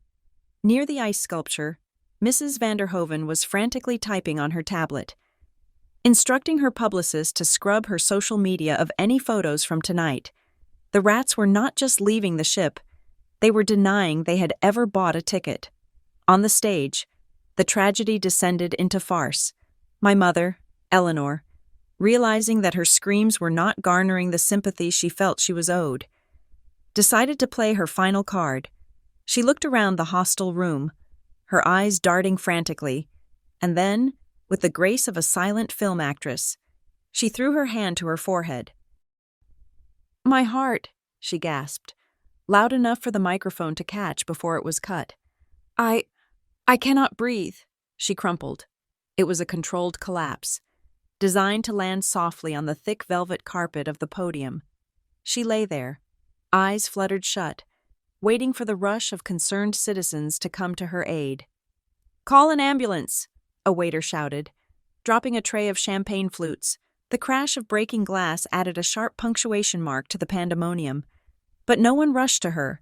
The guests were too busy fleeing. My father, who should have been kneeling beside his stricken wife, was too consumed by his own rage to notice her performance. Robert Asherton had lost his mind. The reality of Sterling's announcement had finally penetrated the armor of his narcissism, and it had found the animal panic underneath. He saw the blue folder on the podium, the restraining order, the freezing of assets, and he lunged for it. "That is mine," he roared, his face a contorted mask of veins and sweat. "You cannot come into my house and steal my company." He threw himself at Arthur Sterling. It was a pathetic, flailing attack. Before he could get within 3 feet of the elderly lawyer, the 2 associates in charcoal suits stepped forward.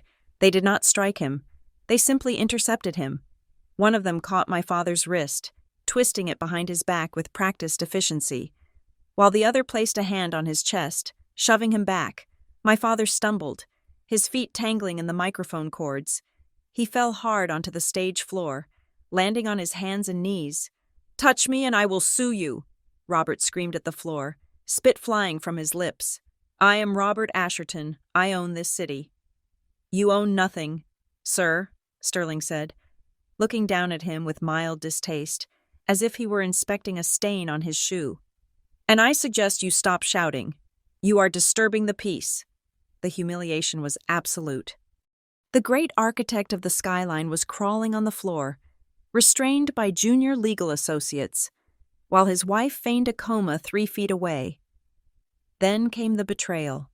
I watched Julian, my brother, the golden boy, the man who had built his entire identity on being the heir apparent. He stood near the edge of the stage, watching our father on the floor. I saw the gears turning in his head. I saw the moment self-preservation overrode loyalty. He looked at his wife, who was gripping the twins' hands so tightly that Max was starting to whine. She nodded at him, a sharp, terrified jerk of the head. Julian stepped forward, raising his hands in a gesture of surrender, addressing the room, addressing Sterling, addressing anyone who would listen. "We didn't know," Julian shouted, his voice cracking. "Please, everyone, listen. We didn't know about the clause. We were forced into this." My father stopped struggling and looked up at his son. "Julian." It was them. Julian pointed an accusing finger at our parents. "It was Dad's idea to cut Leonora out. I told him it was wrong. I told him we shouldn't do it. But he threatened my position. He said he would fire me if I didn't go along with it." "Liar," my father bellowed, struggling to get up. "You ungrateful parasite. You helped draft the amendment." "I was under duress," Julian screamed back, sweat pouring down his face. He turned to me, his eyes wide and pleading. "Isla, tell them you know how Dad is. He controls everything. We love Leo. We would never hurt her. We were hostages." His wife chimed in, her voice shrill. "We love that little girl. We were going to set up a private trust for her later. We were just waiting for the right time." I looked at them. I looked at Max and Mia, who were watching their parents beg. I remembered the crushed charcoal pencil. I remembered the technical error comment. I felt a wave of nausea. They were not just cruel. They were cowards. They were willing to tear each other apart to save their own skins. I looked down at Leonora. She was not looking at the stage anymore. She was looking at her sketchbook. In the midst of the shouting, the breaking glass, and the dismantling of a dynasty, she had been drawing. "Leo," I said softly. She turned the book toward me. It was a drawing of a castle. It was a tall, imposing structure made of sharp, dark stone, very much like the Asherton estate, but the foundation was cracking. The stones were tumbling down, turning into dust as they hit the ground, and there, rising out of the rubble, pushing through the debris, was a single, small green sprout, a sapling. It was the most beautiful thing I had ever seen. "Is that us?" I asked, pointing to the sprout. She nodded. Then she reached into her pocket, pulled out a small piece of paper, a napkin she had taken from the table, and wrote a single word on it. "Home." "Yes," I said, grabbing her hand. "Let's go home." We turned to leave, but the exit was blocked. The press, sensing the blood in the water, had breached the perimeter. The reporters who had been contained in the designated media zone were now swarming the floor. Flashes popped in my face like lightning strikes. Microphones were shoved toward me, bristles scratching against my arms. "Ms. Asherton, is it true you are now the majority shareholder? Ms. Asherton, will you be pressing criminal charges against your parents? Isla, look this way. How does it feel to own the company? What is your comment on your brother's firing?" The noise was deafening. I felt Leonora shrink against me. She reached up and pressed her noise-canceling headphones tight against her ears, squeezing her eyes shut. I stopped. I stood tall, shielding her body with mine. I looked directly into the lens of the nearest camera, the same way I had looked at my father. I did not smile. I did not offer a soundbite. I gave them nothing but silence. I raised one hand, palm out, commanding them to stop. "Move," I said. It wasn't a shout. It was a statement of fact, and perhaps because I was now the woman who held the keys to the city, or perhaps because I looked like I was ready to burn the rest of the building down if they touched my child. They parted. A path opened up through the sea of cameras. I walked through it, holding Leonora's hand, leaving the flashbulbs behind. We reached the main lobby of the Regal Monarch. It was quiet here, the thick carpets dampening the chaos from the ballroom. But the transition of power was already happening. A maintenance crew was setting up a tall ladder near the entrance archway. 2 men in blue uniforms were up near the ceiling, working on the massive banner that hung there. It was a velvet banner, embroidered with gold thread, reading "Celebrating 40 Years of the Asherton Legacy." A man in a suit, the hotel manager, was standing at the bottom of the ladder, looking nervous. When he saw me, he straightened up and hurried over. "Ms. Asherton," he said, breathless. "Mr. Sterling just called the front desk. He issued instructions." "What instructions?" I asked, though I suspected I knew. "He ordered the immediate removal of all branding associated with the event," the manager said, gesturing to the banner. "He said the host of the party no longer has credit authorization at this establishment." I looked up. The maintenance worker pulled one side of the banner loose. The gold fabric slumped, the word "legacy" folding in on itself. "Take it down," I said. "Burn it." The manager nodded vigorously. "Yes, ma'am." Just then, the double doors of the ballroom burst open again. My father stumbled out. He was alone. His tuxedo was torn at the shoulder, likely from his struggle with the guards. His tie was undone. He looked like a man who had walked through a hurricane. He wasn't looking at me. He was looking at his phone. It was ringing, a harsh, demanding tone in the quiet lobby. He answered it, his hand shaking so badly he almost dropped the device. "What?" He snapped into the phone. "Who is this?" He listened. I stopped walking. I watched him. "What do you mean?" "Declined," my father shouted, his voice echoing off the marble walls. "That is my personal account. It has nothing to do with the trust." He listened again. The color that had been returning to his face drained away, leaving him looking like a corpse. "Collateral," he whispered. "What collateral?" He staggered back, his legs hitting a velvet bench. He collapsed onto it. I never signed that," he stammered into the phone. "The cross-collateralization clause, no. You cannot freeze my personal liquidity. I have bills, I have nothing else." He lowered the phone slowly.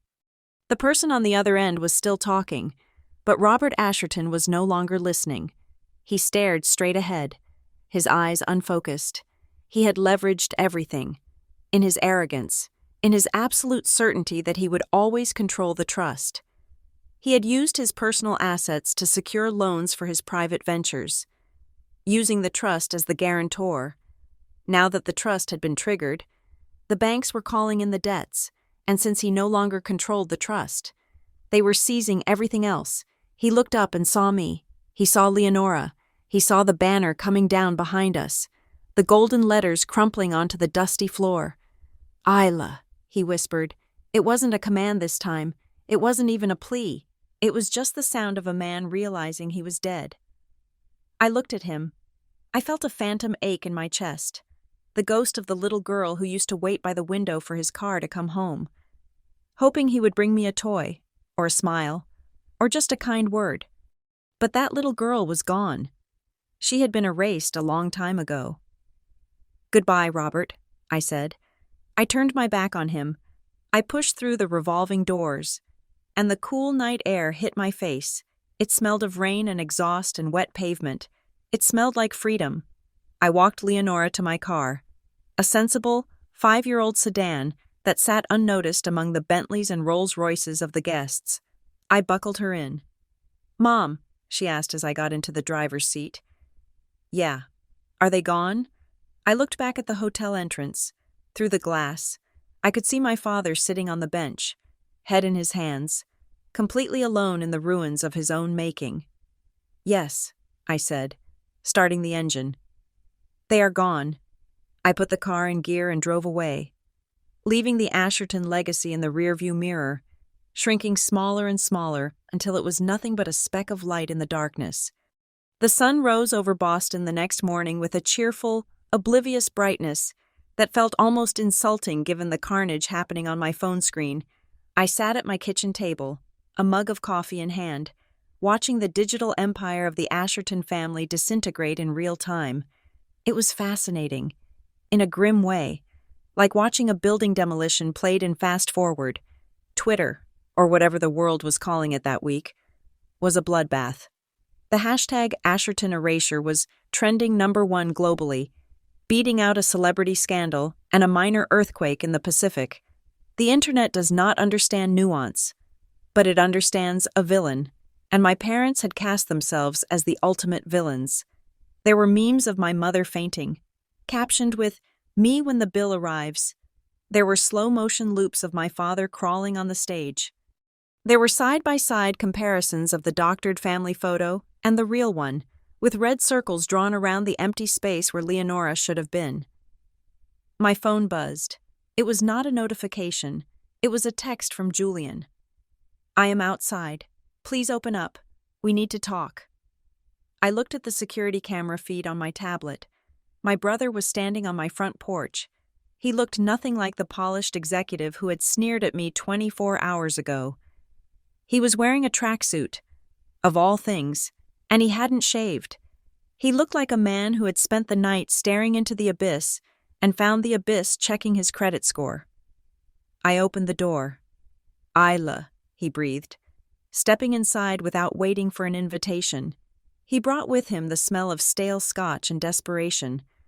"Thank God. I didn't think you would answer." "I have coffee," I said, leaning against the counter. "I assume you need it." He paced the kitchen, running a hand through his unkempt hair. "You have no idea. It is a war zone over there. Mom is locked in her bedroom screaming at the walls. Dad is on the phone with bankers who won't take his calls. The press is camped out at the gate. I had to hop the back fence just to get out." He stopped and looked at me, his eyes wide and pleading. "Isla, you have to stop Sterling. You have to tell him to back off. He locked my access to the servers. I can't even get into my email to cancel the Monday meetings." "Sterling works for the trust," I said calmly. "And the trust works for me. He is doing exactly what I told him to do." Julian's face crumpled. He moved toward me, hands out, palms up, the universal gesture of the beggar. "Isla, come on. We are siblings.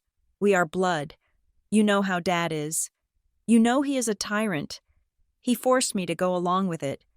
He said if I didn't support the amendment, he would cut me out too. I was protecting my family. I was protecting Max and Mia." "By destroying mine," I said. "I didn't want to," Julian insisted, his voice rising in a whine. "I fought him on it. Ask Vanessa. I told him it was cruel. But he is sick. Isla, he is a narcissist. Mom is just his puppet. I am the only one who actually knows how to run the company. You need me. You can't run Vanguard Horizon. You are a landscape architect. You plant flowers.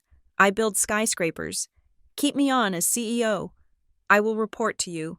I will do whatever you say. Just don't destroy my career because of them." I took a sip of my coffee. It was hot, bitter, and grounding. "Do you remember the dinner?" I asked softly. "What?" Julian blinked, confused by the shift. "Which dinner?" "The one 2 nights ago," I said. "When Max and Mia called Leonora a broken toy. When they crushed her pencil." Julian flinched. "Isla, they are kids." "I looked at you, Julian," I continued, my voice hardening. "I looked right at you, begging for help. begging for you to be a brother. And do you remember what you did? He stared at me, the memory surfacing. You laughed, I said. It was a small laugh, a chuckle, but you laughed, and then you told me to toughen her up. You told me my daughter's pain was an inconvenience to your evening. I was stressed, he stammered. I didn't mean. You meant it, I cut him off. You enjoyed it. You enjoyed being the golden child. You liked the contrast. You liked that my daughter was the failure so yours could be the stars. I set my mug down on the counter with a deliberate clack. I am not going to keep you on as CEO. Julian, I am not going to keep you on as a janitor. You are done. You can't do that, he whispered. I have a mortgage. I have private school tuition. I have 2 car leases. Then I suggest you sell the cars, I said. I hear the used market is quite robust right now. Who are you going to hire? He sneered, his desperation turning into malice. Some outsider, some corporate shark who will strip the assets. I have already spoken to a recruitment firm, I said. We are looking for someone with experience, integrity, and a lack of desire to humiliate children. It turns out that is a surprisingly large candidate pool. Get out, I added. Julian looked at me one last time. He opened his mouth to argue, to scream, to beg, but he saw something in my eyes that stopped him. He saw the ice. He saw the resolve. He realized that the sister he had bullied for 30 years was gone, and the woman standing in front of him owned the roof over his head. He turned and left, slamming the door behind him. I didn't have time to enjoy the silence. 10 minutes later, my phone pinged with a news alert. Breaking: Vanessa Asherton files for divorce, cites irreconcilable moral differences. I almost laughed out loud. Julian hadn't even made it back to his car before his wife had abandoned ship. I clicked on the article. There was a photo of Vanessa, looking somber and impeccably dressed, likely taken by a paparazzo she had called herself. The statement read, I am devastated by the revelations regarding the Asherton family. As a mother, I cannot stand by and support the treatment of Leonora Asherton. My children and I were unaware of the extent of the cruelty orchestrated by Robert and Eleanor. We are victims of their manipulation as well. I am seeking immediate dissolution of my marriage to Julian Asherton to protect my children from this toxic environment. It was a masterclass in revisionist history. Vanessa, who had sneered at Leonora's dress. Vanessa, who had taught her twins to mock my daughter. She was jumping onto the life raft of public opinion and kicking Julian in the face to propel herself forward. The rats were not just leaving the sinking ship. They were eating each other on the way out. Then came the parents. My phone began to ring. It was my father. I let it go to voicemail. Then my mother, voicemail, then the landline, which I hadn't used in years. I listened to the messages later. It was a fascinating case study in the stages of grief. Message 1. Robert. Isla, pick up the phone. This has gone too far. We can make a deal. I can get you a seat on the board. Don't be stupid. Bargaining. Message 2. Eleanor. How could you do this to us after everything we gave you? You are an ungrateful, spiteful girl. You are ruining the family name. Anger. Message 3. Robert again, sounding drunk. They froze the accounts. Isla, they froze everything. I can't access the offshore funds. You have to call Sterling. Tell him to unlock the Cayman accounts. Please, I need cash. Panic. Message 4. Eleanor, sobbing. They sent an email. They say we have 30 days. 30 days to leave the house. Isla, where will we go? We can't live in a hotel. People will stare. Please, sweetheart. Mommy is sorry. Just let us keep the house. Depression. I deleted them all. I didn't feel triumph. I just felt tired. Around noon, there was another knock at the door. I checked the camera, expecting another round of family drama. Instead, I saw a small, heavy-set woman in a wool coat, clutching a large tote bag. It was Mrs. O'Malley. She had been the housekeeper at the Asherton estate for 20 years. She was the one who snuck cookies to Leonora when my mother put her on a diet, She was the one who wiped my tears when I was a teenager. I opened the door immediately. "Mrs. O'Malley," I said. "Come in, please." She walked in, shaking the rain off her coat. She looked terrified. "I shouldn't be here, Ms. Isla," she said, her Irish accent thick with nerves. "If your father knew, he would kill me." "He can't hurt you," I said gently. "He doesn't have the power to hire or fire anyone anymore. Would you like some tea?" "No, no tea," she said. She placed the tote bag on the table. It made a heavy, solid sound. "I came because I saw the news. I saw what you did, and I saw them packing." "Packing?" I asked. "Your mother," she said. "She is throwing things into boxes, silverware, paintings, the small statues. She says she is taking what is hers before the lawyers come." "Let her take the silverware," I said. "I don't care about the spoons." "It is not about the spoons," Mrs. O'Malley said. She reached into her bag and pulled out a thick, leather-bound ledger. It looked old. "It is about this." "What is that?" "Beatrice gave this to me before she died," Mrs. O'Malley whispered. "She told me to keep it safe. She said, 'Mary, if they ever try to hurt the girl, you give this to Isla.'" I opened the book. It wasn't a diary. It was a record, a financial record. I flipped through the pages. My eyes widened. "Beatrice set up a cash account for Leonora when she was born," Mrs. O'Malley explained. "Just a small one, for her education, for therapy. She put $5,000 a month into it.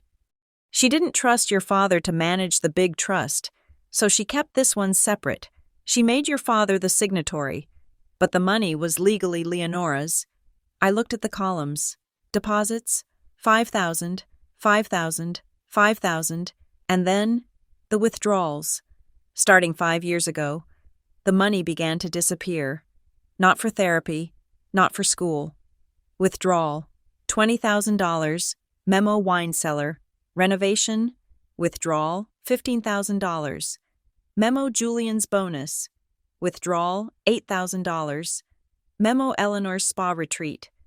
They had drained it, over 5 years. They had stolen nearly $300,000 from a private account meant for their disabled granddaughter's care, and they had spent it on wine and massages. My hands shook. This wasn't just cruelty. This was a felony. This was embezzlement. "They thought no one knew," Mrs. O'Malley said, "but Beatrice made me keep the duplicate statements. She knew." I closed the book. The rage that had been simmering in my gut turned into something cold and hard, like a weapon. "Thank you, Mary," I said. "You have no idea what you just gave me." I picked up my phone. I dialed my father's number. He answered on the first ring. "Isla?" He sounded breathless. "Isla, thank God. Look, I was thinking, maybe we can work out a rental agreement. We can pay rent to stay in the estate." "Dad?" I said. "Shut up." The silence on the other end was shocked. "I am looking at a ledger," I said. "Beatrice's private ledger, the one for account number ending in 452. He stopped breathing. I could hear the absolute stillness on the line. "I see the wine cellar," I said. "I see Julian's bonus. I see the $300,000 you stole from Leonora." "Isla, that was administrative fees," he stammered, his voice trembling. "We were managing the money. We were going to pay it back." "It is embezzlement." "Dad," I said, "it is a criminal offense, punishable by up to 10 years in prison." "You wouldn't," he whispered. "I am your father."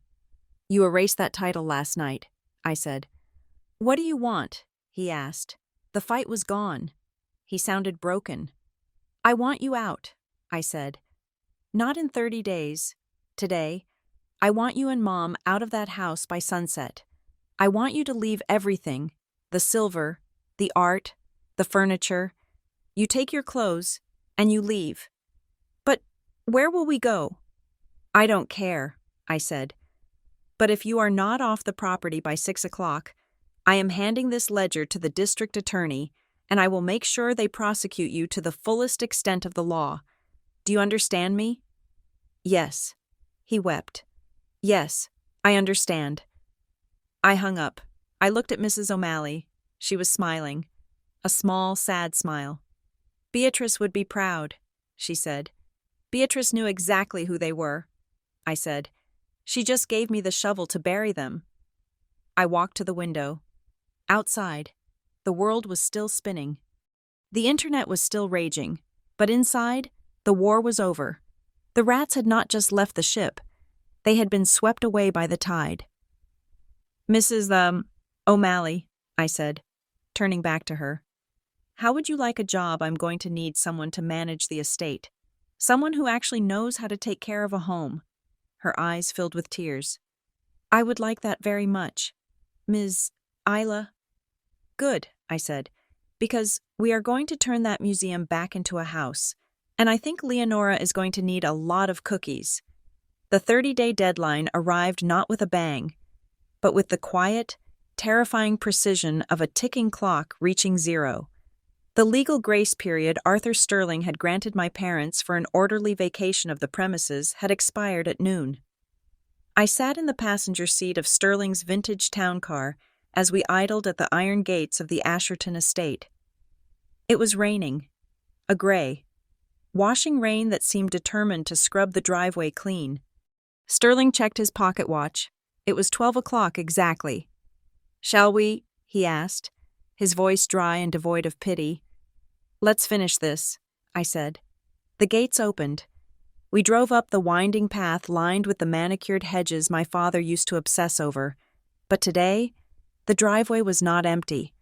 A moving truck was parked haphazardly near the fountain, and the front doors of the mansion were flung wide open. We stepped out. The air smelled of wet stone and panic. Inside the grand foyer, it was chaos. My mother, Eleanor, was directing 3 movers who looked exhausted and confused. She was pointing frantically at a large oil painting hanging above the staircase, a 19th-century landscape that had been in the family for 3 generations. Careful with the frame, she shrieked. That is a Turner if you scratch it. I will sue your entire company. Put it down, I said, my voice cutting through the noise. The movers froze. They looked from me to my mother, sensing the shift in authority. Excuse me, my mother snapped, turning around. She looked haggard. Her hair was not perfectly coiffed today. It was pulled back in a severe, messy bun. Her eyes were red-rimmed. We are taking our personal property. Isla, you cannot stop us. That painting is not personal property, Sterling said, stepping up beside me with a thick binder in his hands. Item number 402 in the Beatrice Asherton Estate Inventory. It belongs to the trust. Put it back on the wall. Gentlemen. The movers lowered the painting immediately, relieved to be out of the crossfire. This is robbery, my father shouted, emerging from the library carrying a bronze statue of a horse. We bought this. You bought it with funds from the trust's expense account in 1998, Sterling corrected, not even looking up from his binder. Page 62. It stays. My father turned purple. He looked like he was about to throw the statue at us. I am the one who appreciated the value of this collection. I curated it. You were the curator. I agreed. And now your employment is terminated. Leave the horse. Dad. He slammed the statue down on a side table with a force that cracked the marble top. We moved through the house like forensic investigators. Every room revealed another attempt at theft. They had packed silver candlesticks into suitcases hidden under piles of clothes. They had rolled up antique rugs and labeled them as bedding. It was pathetic. It was the desperate looting of a falling regime. In the master bedroom, I found my mother trying to shove a jewelry box into her oversized handbag. I walked over and gently took the bag from her hands. Isla, she gasped, clutching at the strap. Those are my jewels, my anniversary gifts. I opened the box. Inside, nestled on black velvet, was the sapphire star, a massive brooch surrounded by diamonds. This, I said, picking up the brooch, was Great-Aunt Beatrice's. She wore it to her inauguration as chairwoman. She specifically listed it as an heirloom to be passed to the first female head of the family. I am the head of the family, my mother screamed, clawing at my arm. No, I said, stepping back and closing my fingers around the cold metal. You were just the wife of the trustee, and you lost your privileges when you decided to throw away the actual heir. I handed the brooch to Sterling, who pocketed it safely. My mother collapsed onto the stripped mattress, sobbing. It wasn't the cry of a heartbroken woman. It was the tantrum of a child who had been told playtime was over. Downstairs, the situation escalated.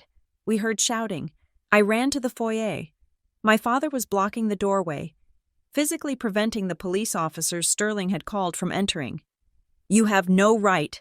Robert Asherton was screaming at a sergeant who looked entirely unimpressed. This is my house. I built this life. Get out.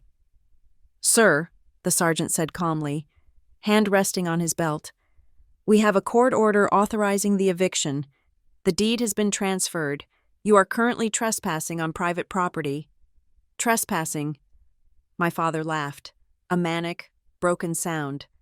I am Robert Asherton. He saw me standing at the top of the stairs, his eyes locked onto mine, filled with a terrifying mix of hatred and pleading. Isla, he roared, pointing a shaking finger at me. Tell them who I am. I am your father. The words echoed in the cavernous hall. I am your father.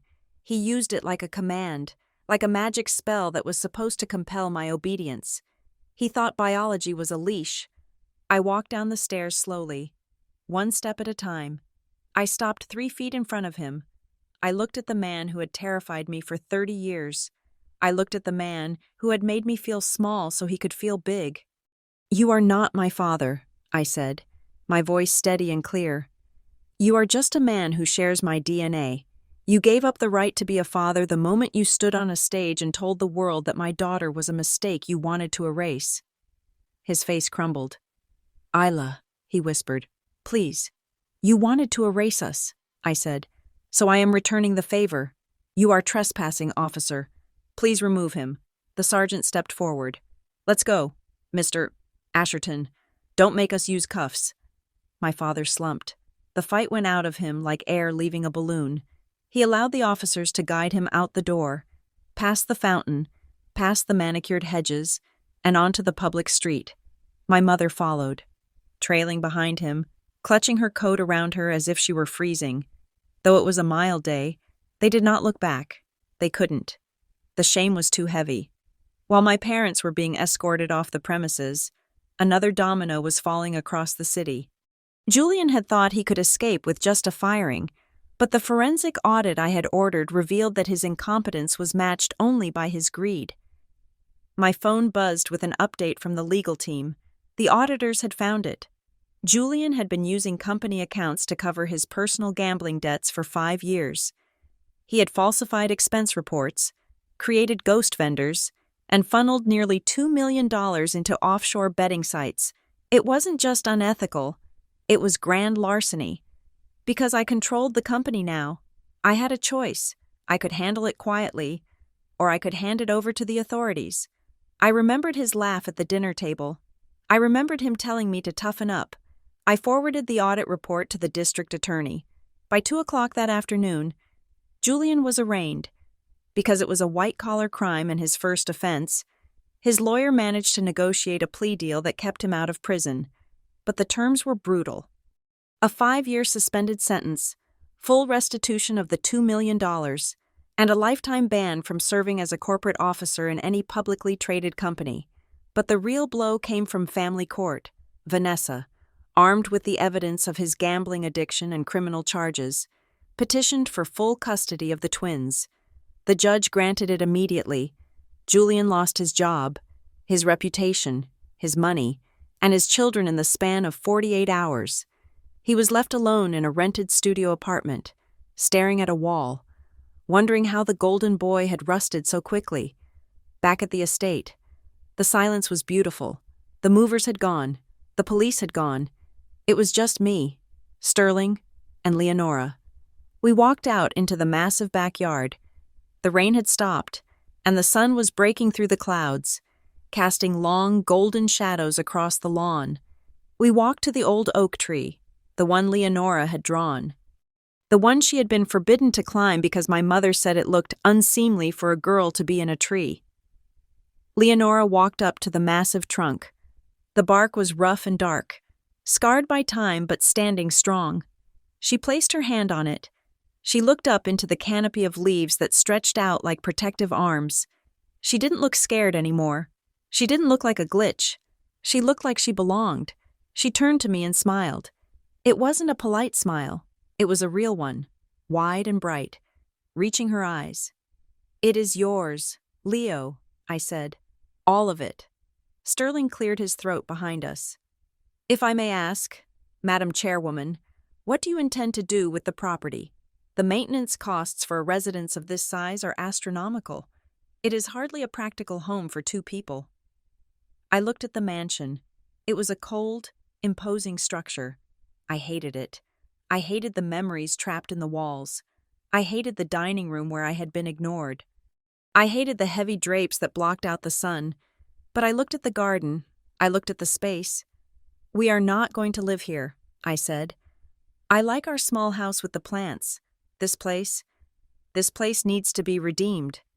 I looked at Leonora. "What do you think about art class?" I asked her. She tilted her head. "There are a lot of kids like you, Leo," I said. "Kids who have big things to say but can't find the words. Kids who are told they are wrong, or broken, or too much trouble." I turned to Sterling. "We are going to renovate," I announced. "We are going to tear down the gates. We are going to flood the ballroom with natural light. We are going to turn the bedrooms into studios." Sterling raised an eyebrow, but I saw a glint of approval in his eyes. "We are establishing the Leonora Asherton Center for the Creative Arts," I said, "a nonprofit facility for neurodivergent children and children with communication disorders, free of charge, funded by the trust." Leonora's eyes went wide. She pointed to herself. "Yes," I said. You are the honorary director. You get to decide what color we paint the walls, and I promise you, none of them will be beige." Leonora clapped her hands. It was the sound of a new chapter beginning. As for my parents, justice was not a dramatic prison sentence. It was something far more fitting for people who valued status above all else. It was irrelevance. With the house gone, the assets frozen, and the personal accounts seized by creditors to pay off my father's bad loans, they were left with nothing but their Social Security checks and a small, protected pension that the law prevented me from touching. It amounted to about $2,000 a month. In Boston, that meant poverty. They moved into a one-bedroom apartment in a suburb 40 miles south of the city. It was a walk-up on the third floor of a building with peeling paint and thin walls. There was no doorman. There were no galas. There was no audience. I heard from a distant cousin that my father spent his days sitting on a park bench, telling anyone who would listen that he used to own the skyline, that he was a victim of a great conspiracy. People just walked past him, clutching their coffees, seeing nothing but a bitter old man yelling at the clouds. My mother stopped going out entirely. She couldn't bear to be seen without her jewels, without her status. She sat in the small, dim apartment, staring at the television, watching the world move on without her. They had spent their lives trying to stand above everyone else. Now, they were invisible, and in the end, that was the most absolute erasure of all. The seasons change quickly in Boston. One moment the city is locked in the gray grip of winter, and the next, the public gardens are exploding with tulips, and the air smells like wet earth and possibility. It has been exactly 1 year since the night of the Ruby Anniversary Gala. 1 year since the microphone dropped, the banner fell, and the Asherton dynasty, as the world knew it, ceased to exist. I sat on the stone bench in the garden of what used to be the Asherton estate. The iron gates were gone, replaced by a welcoming archway covered in wisteria. The imposing private property signs had been taken down, swapped for colorful, hand-painted placards that read, "The Leonora Asherton Center for Creative Arts." The silence that used to suffocate this place was gone. The air was filled with the sound of children laughing. Inside the ballroom, where my father had once crawled on the floor begging for his reputation. 20 kids were currently learning how to mix watercolors. The crystal chandeliers had been sold to a hotel in Dubai, and in their place hung mobiles made of driftwood and sea glass. Catching the light and scattering rainbows across the floor, my life has found a rhythm that feels less like a battle and more like a song. I still run Vanguard Horizon, but it is a different company now. We stopped building glass towers for billionaires and started focusing on sustainable housing and community spaces. The board meetings are no longer shouting matches about stock prices. They are discussions about impact.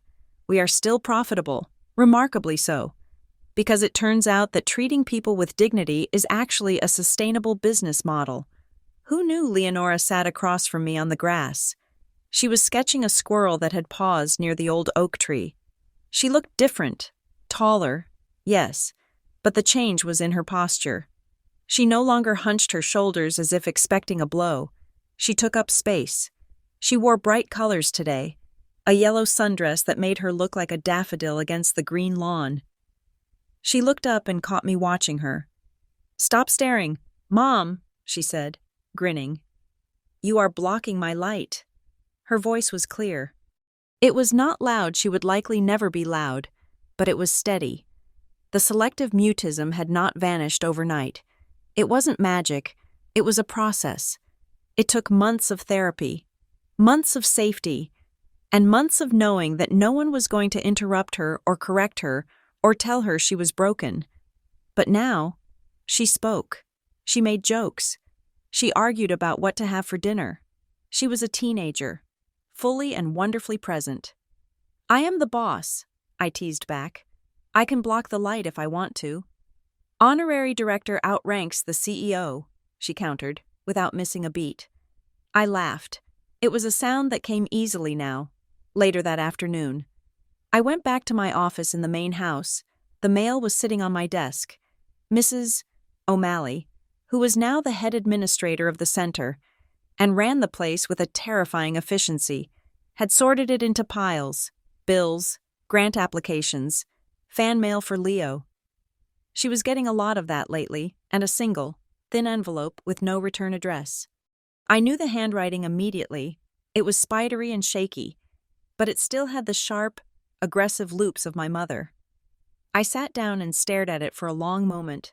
A year ago, this letter would have made my heart race. It would have made me sick with guilt or rage. Now, it was just paper. I opened it. "Isla, I hope you are happy.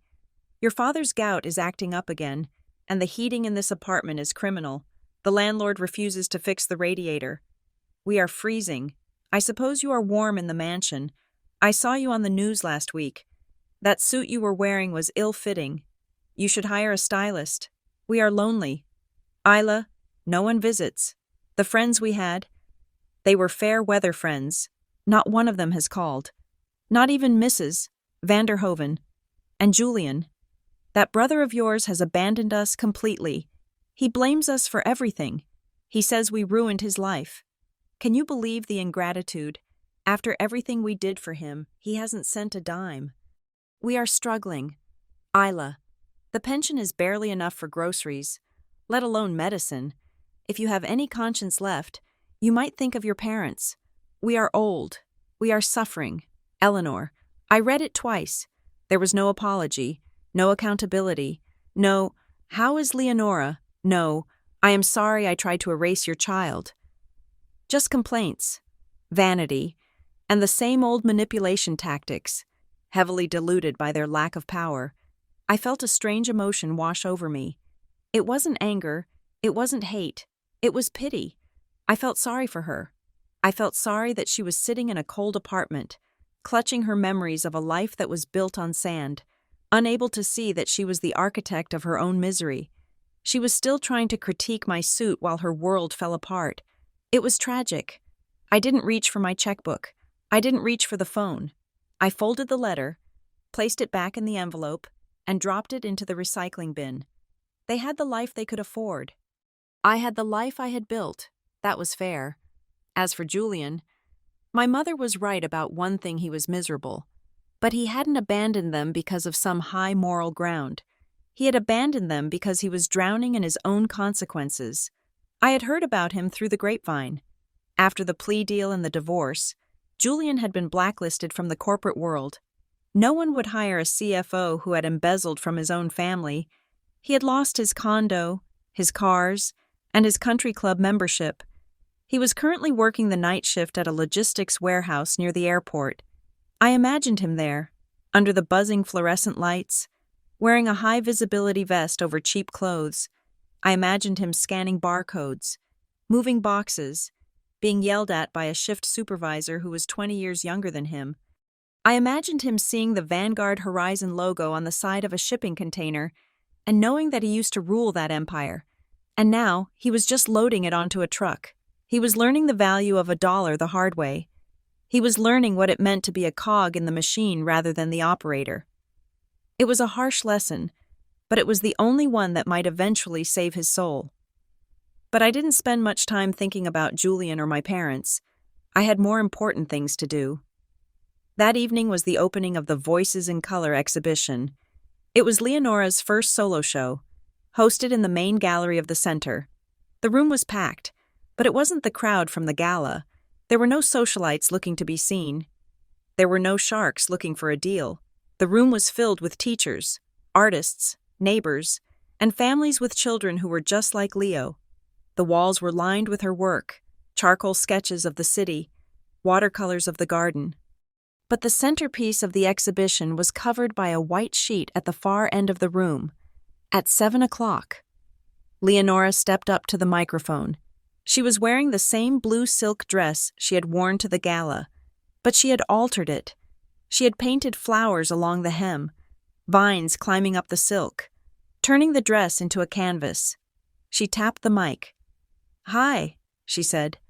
The room went quiet, not the terrified silence of the gala, but a warm, attentive silence.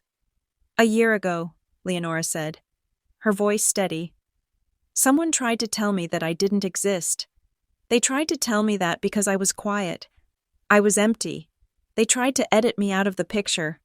She looked at me in the front row. I smiled, tears pricking my eyes. "But pictures aren't static," she continued. "We get to paint over them. We get to draw new lines." She walked over to the covered canvas and pulled the sheet down. The crowd gasped softly. The painting was massive, 4 feet by 6 feet. It was a hyper-realistic depiction of the anniversary gala. The details were perfect: the chandeliers, the flowers, the cold marble floor. In the center stood the figures of my parents and Julian, but they were not solid. They were dissolving. Their bodies were turning into gray ash, crumbling into dust that was blowing away in an invisible wind.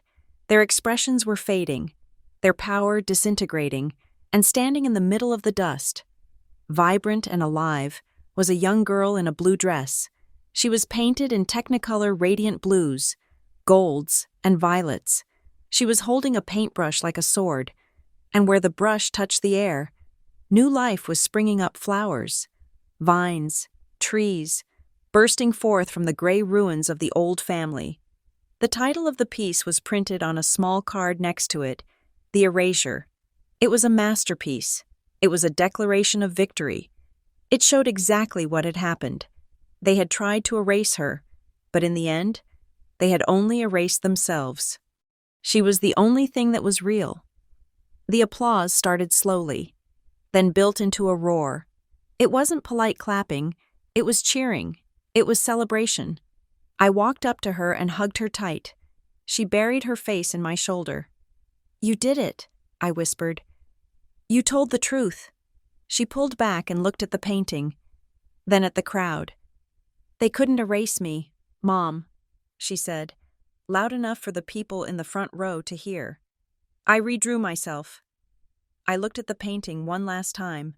I looked at the gray dust that used to be Robert and Eleanor Asherton. I looked at the vibrant girl who had risen from their wreckage. Revenge is a heavy word. It implies violence. It implies destruction. But standing there, surrounded by art and love and a future that belonged entirely to us, I realized that I hadn't destroyed them. I had just let the truth do its work. They wanted a legacy. They wanted to be remembered, and they would be. They would be remembered as the dust in the background of Leonora's masterpiece, and that was enough. Thank you so much for listening to our story. Sometimes, the best revenge isn't holding a knife. It is holding the microphone when your enemy is drunk on their own arrogance. What do you think about the end of the Asherton family? Did they get what they deserved? Or was their erasure too harsh? Please let me know in the comments below, and tell me where you are listening from. I would love to hear your thoughts and connect with you. If you enjoyed this story, please subscribe to the Healing Drama Stories channel, like the video, and hit that hype button to help this story reach more people who might need to hear that they too cannot be erased.